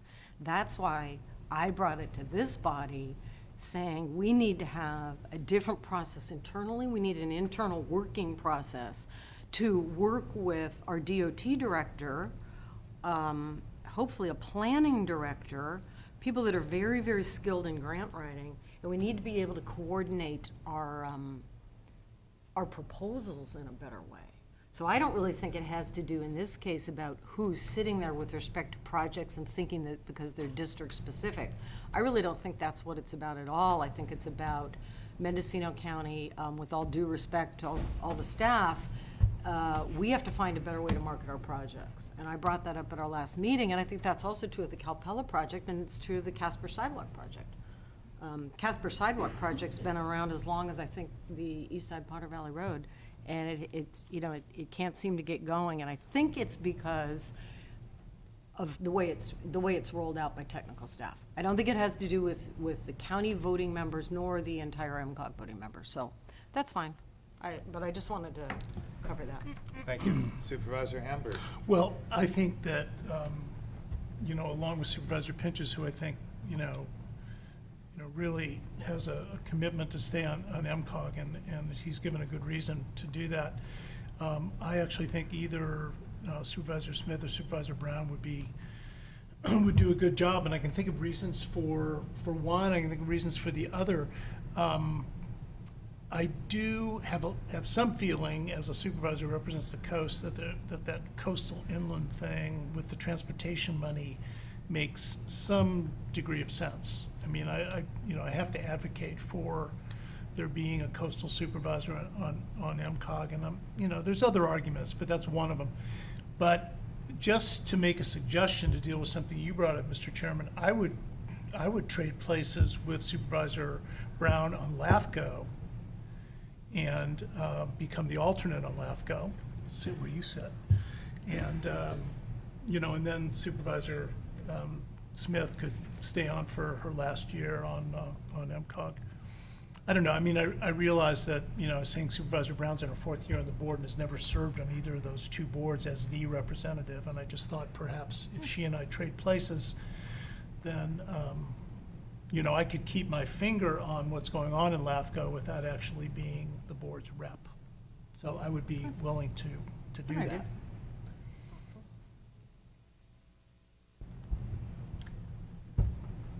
So is there further discussion, or? I'm going to leave it up to you, Chair McCowan. Well, how do you feel about being on LAFCO? Well, I've made my You're recommendation. obviously committed to LAFCO. You never miss a meeting as the alternate, so you might as well be voting. Well, I've submitted my recommended list, and it's up to the board to make a motion and to approve or amend or as they wish. Supervisor Pinches. Mr. Chair, I'll make a motion for the recommendations that's listed on this board from you, the chairman, and with one correction to put the member of EDFC also in on the Workforce Investment Board. That's my motion. Which would be myself to the Yes. Workforce Investment Board. Yeah. Is there a second to the motion? Okay, I second. Discussion to the motion. Supervisor Hamburg? Yeah, I'm basically in favor of this list. I do like my suggestions, so I think I'm going to vote no on it. But I want to say that, if the motion goes against my vote, that I do appreciate all the thought that went into this. And, I feel good about, my assignments for the year. Further discussion of the motion? Supervisor Smith? Yes, thank you. I think I would have voted for the motion, but I really appreciate Supervisor Hamburg's, his way of approaching it. And I think you came up with a really good solution. So I will vote no, just because of your thoughtfulness. Well, see, you're thoughtful and you get no votes. But it's certainly a very generous suggestion. But That's what I was going to say. we'll vote by the button. So the motion is for the list as presented with the addition of my name for WIB, and that it will be Brown and McCowan for the Fishnet 4C.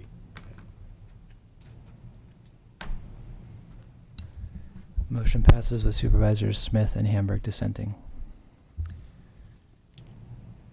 And am I correct in thinking that's open session business and we now have closed session? I think you got to remember the public wants to speak. You got to remember the public wants to speak. We still have RDA. We have RDA. RDA. RDA. Oh, RDA, that's right, we had skipped that, and we have public comment. I just have to wait his turn, but he's an MCO. And we will take a public comment at this time. Richard Mack, And you'll do a good job. speaking on HR 875, and you will have 3 minutes. In fact, I tried to wing it last night at the Fort Bragg City Council meeting. I decided to write a letter, and if you'd like copies You of it. can give to our clerk, please.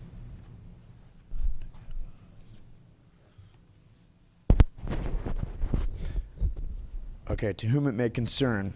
Okay, I've really had it with government and sheeple. Wake up, people. Did you know while the financial institutions are being occupied, politicians are making more laws to take away our rights? Here are just two examples. H.R. 1540, the National Defense Act, infinite detention. Obama signed it 12/31. By the way, it is now Amendment 1031. H.R. 875, Food Safety Modernization Act, right to grow our own food. It's on Obama's desk. I suggest you look them up and stand up. In other words, I do not mean occupy the banks, for it's the politicians. Hello? The Constitution does not say when tyranny rises its ugly head to occupy the banks. Can anyone tell me what it says? Probably not. We have been trying to let people know and raise money to start a petition to stop H.R. 875. I am personally shocked at how many people do not know nor care. It angers me that people either think I am joking or just plain do not care. I do not understand how people can just leave an issue of this magnitude to a newly forming 501c4 Green and Sober Inc. that will never get off the ground if H.R. 875 becomes law. For those who do not know who I am or why I care, I have 4 children and do not wish to leave these issues for them to deal with. I am the former owner-operator of Step Recyclers, the only EPA-registered electronics recycling company in all Mendocino County, 2002-2006, 2002-2004 on paper. Coordinator of Sustainable Solutions, 2002-2003. Funny story how this came to be. You see, I wanted to start Step Sustainable Living Center, sell solar panels, windmills, hydroelectric pumps. I approached the California State Department of Rehabilitation. I was encouraged due to the fact that I had owned, operated Step Recyclers in San Jose 1996 to 1999. Designed an annual event to promote Step Sustainable Living Center, calling it Sustainable Solutions. After the date, location, schedule, and advertisement for the first annual Sustainable Solutions was set, the State Department of Rehabilitation came back and told me that they could not support Step Sustainable Living Center due to the fact that I had no experience in the field. Due to the fact that when Step Recyclers crashed in the Bay Area, I just closed down, bought a van trailer, and hit the road with my wife and children and ended up in Mendocino County. Lost wife, children, CPS case. Got children back, 2 boys, end of 1999, 2 girls, beginning 2000. To make a very long story short, a bit shorter, I will leave out the lesion in my brainstem in 2003 that was followed locally using MRI, and the fact that I saw my rehab counselor while I was seeing double and he did not even know, and that I had to shut the door to hide in fear of CPS from taking my children. I end up relocating Step Recyclers at the last moment before government purges your federal numbers. The California State Department of Rehabilitation backed Step Recyclers for 1 year, closed the case unsuccessful even though I had shown a profit in the first year. It seems to me that after I started losing financial aid, HUD, SSI, SSDI, and then California changed the e-waste recycling laws, and Mendocino County started taking e-waste for free at the dumps. At the time, I sat on the Workforce Investment Board, 2004-2005. And when I said what was happening, not on record, of course, should have, as if they didn't already know, I was told that they would not let that happen to one of their own. I mean, obviously not one of their own. I had started drinking 2 beers at night and to take the edge off, and that turned into drinking to kill the mental, emotional, and physical pain. Now, this is just one page. And thank you, Mr. Mack. And if you could just briefly make one more point, because you're well over your time. Sure. My question is why has not the public been let know about the existence of H.R. 875? We need to start a petition. And if the county is not willing to stand up and start a petition, I've been sitting out there trying to collect money to start an actual petition. We sat out in front of Safeway in Fort Bragg on Christmas and New Year's. I have to ask you to wrap up, so. Well, I'm asking you to either stand up and fight this or give us the resources to do it for ourselves, because we don't have the resources or education to do it. And thank you, and for making the point, and we're not going to resolve the issue here, but Thank you for your comments. And I've just found out one reason that, you know, the meeting is moving so swiftly is I'm trying to skip items. So we're going to go back and we're going to very quickly, I think, deal with the issue of standing committees. And in essence, this is an executive office item, but if I may, in essence, last year we decided to appoint the standing committees but not convene them unless something was assigned to them. We went the year and did not assign anything to them. So we have that same choice before us this year. Do we want to go back to reconstitute the standing committees? Although I think that would be a burden on staff, which is one reason we got away from it. Do we want to appoint them but not activate them? Or do we want to, via suspension of the rules, not appoint them and just have that as an option that if we see that we need to refer something to a standing committee, then we could appoint at that time. So the will of the board, Supervisor Pinches. I think that last year's policies worked for a year. I think we continue to on that. Appoint but not activate. Exactly, to stay on that same policy. Supervisor Smith? I concur with that. Any other comments to that? I concur. So then the appointments that I would make are for the Criminal Justice, Chair Pinches with Supervisor Smith. Health and Human Services, Chair Hamburg with Supervisor Brown. General Government, Chair Brown with Supervisor Hamburg. And Public Resources, Chair Smith with Supervisor Pinches. And do we need a motion to ratify that? So moved. Second. Discussion to the motion? Public comment? All those in favor say aye. Aye. Aye. Approved. And now we have item 5C that we had deferred earlier while staff was busily working on revisions to it.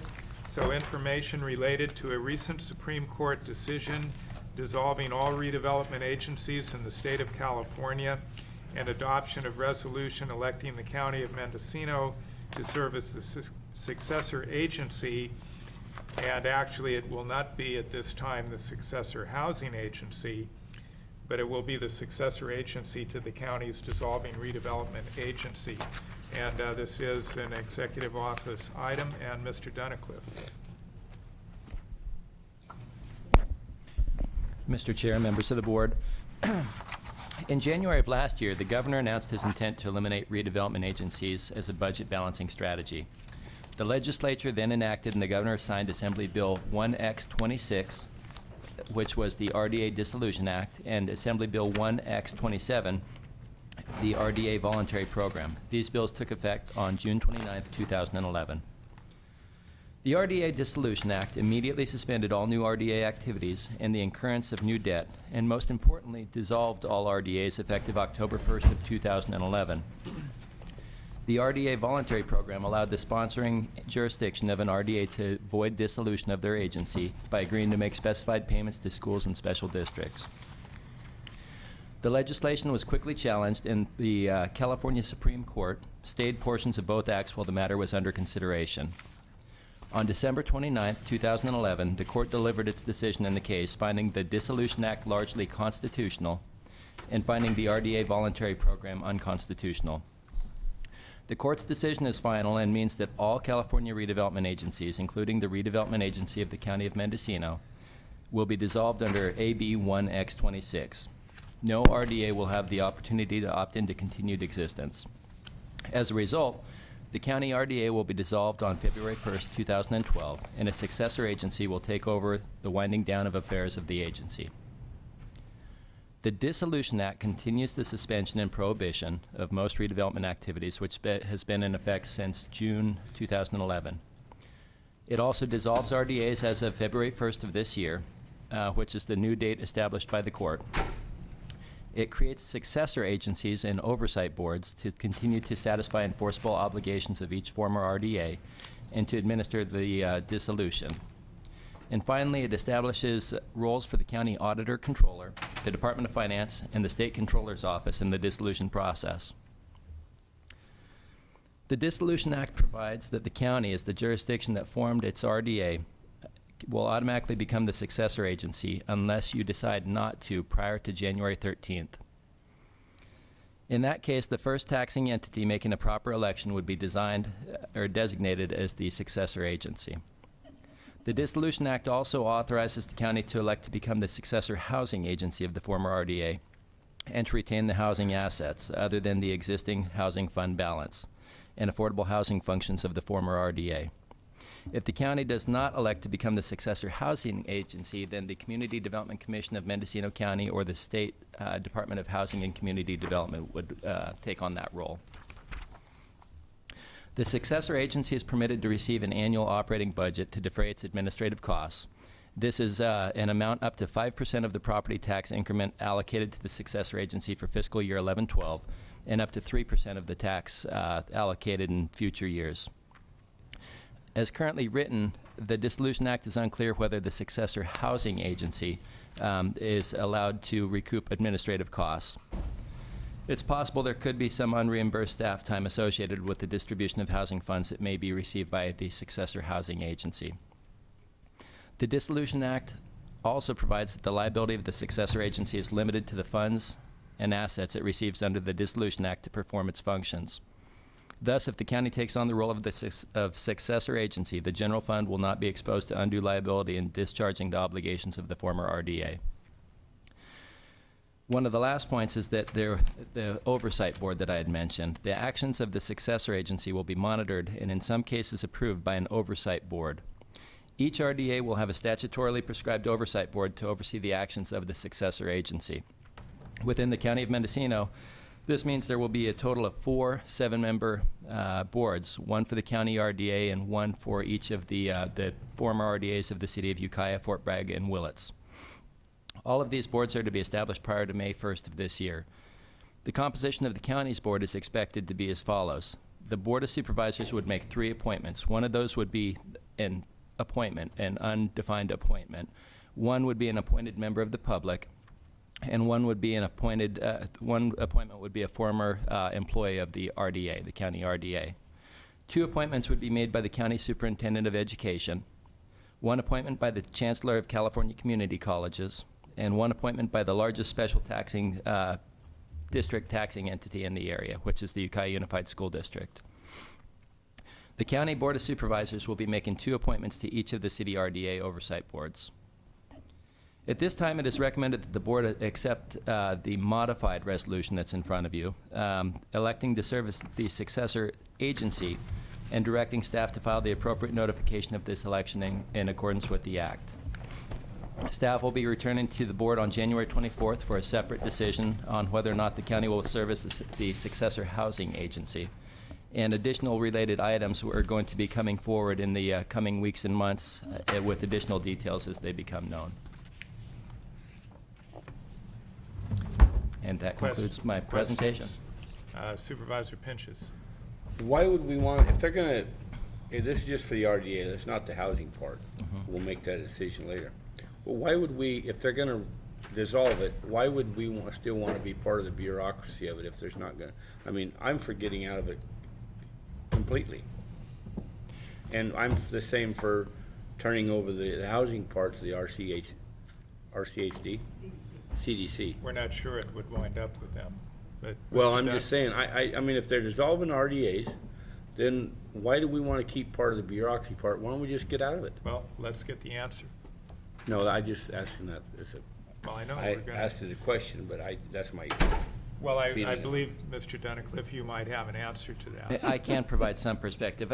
First and foremost, there's an incredible amount of uncertainty related to this legislation. We're getting new information on a daily basis, sometimes multiple times a day. It's my current understanding that the first taxing entity that could elect to serve in this function is not just within the jurisdictional boundaries of the county, but actually within the state. So there's been some discrepancy and debate as to exactly who that could be. So with the county RDA, It appears that it will be a relatively simple wind down. It appears that we're being told that there's funds available, and it does not appear that there's going to be any additional work that we've already had beyond the day-to-day administration of the agency. So from a personal perspective, I would recommend keeping it with the county so that we can wind down these projects that we're familiar with, make sure that, you know, a lot of the RDA the work, it's had a very close relationship with the county. The county RDA and the county have had a very close relationship, and they've had a cooperation and repayment agreement that's allowed funding to the agency. So, you know, I think that it would be the cleanest and easiest to simply have the county function in this capacity. It's also my expectation that after the first year's workload is taken care of as the successor agency, the vast majority of the work associated in our particular instance will be taken care of, and from there on out, it'll be a minuscule amount of work. And I think it's also, not only do we retain the ability locally to make the decisions affecting the projects that we've already established, I think statutorily there is a certain amount of funding that would be provided to the agency. So we would actually be getting reimbursed for at least some of our administrative costs. Is that correct? It appears that there's funding for all of the administrative costs. It's capped at 5% of the property tax received the first year, and then 3%. It's the current expectation, based on the information that we have available, that first year will really constitute the vast majority of the wind down for our RDA. We don't have the bond issuances that are outstanding. We don't have the multi-million-dollar projects that are pending. So it appears that it'll be a relatively simple wind down. Supervisor Pinches. Well, it just, I hope you're right, Steve. You say it appears that, you know, I don't want to be stuck with the RDA going away and any of the revenues and tax revenue going away and any benefit from our RDA going away, but that we're still stuck with a little bit, even though a minor part of the administration of a non-existent RDA. You know, I don't want to don't want to look back 5 years from now and say, well, we got to still take part of our general fund money to fund this non-existent RDA. That's what I don't want to get into. As long as the revenues that they commit, this 5% or the 5%, as long as that covers what, I guess that's okay. Although, are we really getting anything for that 5% just to keep a non-existent bureaucracy still going? So, you know, those are all tax dollars too, even at 5%. Anyways, that's my concerns. But as long as we're not going to come back 3 years from now and say, well, we're still funding this partial bureaucracy to fund a non-existent RDA. I don't want to see us get in that situation. I don't think from what's been said and knowing how simple our programs are in relation to some of the other RDAs, I don't foresee that happening. I will confirm with County Council that it looks to me that the primary potential liability would be if we do become the successor agency and then we are found to have mismanaged or misappropriated the funds and assets, then the county would be liable for that. But given how straightforward the windup of this RDA would be, and how strict the rules are for dispersing those funds, and I think it's, at least for something like ours, it's pretty clearly laid out what you can and cannot do. So, in addition, we'll have an oversight committee as well on top of all of this that, you know, you'll have to appoint in sometime before May, but. And I know every RDA is struggling with this, and the city of Ukiah last night at a special meeting made the decision to become the successor agency in their case after, you know, balancing the potential risks that would be involved and the potential benefits, and I think they outweigh one or the other. Did you have a follow-up? No, Supervisor Brown. I support the action. I think we need to wind it down. I hear what Supervisor Pinch's concerns are, but we have a responsibility here, and I think we should become the oversight or the successor agency to wind it down, make sure bills are paid, that everything is done properly. I just can't see us taking any other stance. And we have a revised action and a revised resolution in front of us. And before we get there, is there any public comment on this item? Supervisor, I don't see a revised action. Well, But But I do revised see. resolution. I have the revised resolutions. Yeah, that's what he's got. well, Okay. but the revised resolution in It would effect be a will change the revised action. motion. Yeah. Yeah. Right. So, do we have a motion? Go ahead, Supervisor Brown. I'll move that we adopt the revised resolution electing the County of Mendocino to serve as a successor agency to the redevelopment agency of the County of Mendocino. Is there a second? Yes, second. Second by Supervisor Hamburg. Question. I got a question to the motion. Okay, Supervisor Pinchas. Will this be after a period of time, like a year or so, will this be revised to see actually where we're going? As I stated before, I don't want to be getting involved in funding a non-existent bureaucracy for the long term. I don't want to get down to that situation, so. If I may, through the chair, the point and the purpose of this will be to wind down the redevelopment agency and to ensure that the property tax increment that has been received by the agency is diverted back out to the other taxing entities. And when you look at the composition of the statutorily prescribed oversight board, it appears to me that it's essentially intended to be made up of individuals and organizations that will benefit from seeing those taxes redistributed sooner than later. And most redevelopment agencies they've committed to long-term debt. We don't have that, so we're pretty simple in it. So that's why they need to have those long-term commissioners to watch over the payments of those bonds and whatnot. But in ours can be pretty much a short-term deal to get out of it. You know, just a final comment, Mr. Chairman. Government's been really good at building bureaucracies, but we're getting into new plowed ground about how to tear them down. And I don't think we're kind of we're paying as we go here, so I don't know how it's going to work. But as I stated several times already here in the last 5 minutes, I don't want to get involved into a process where paying for a bureaucracy that's non-existent, but yet the bureaucracy goes on. And I don't care if it's capped at 5% or whatever, those are still taxpayers' dollars. So we have a motion by Supervisor Brown, second by Supervisor Hamburg, and we'll vote by the button.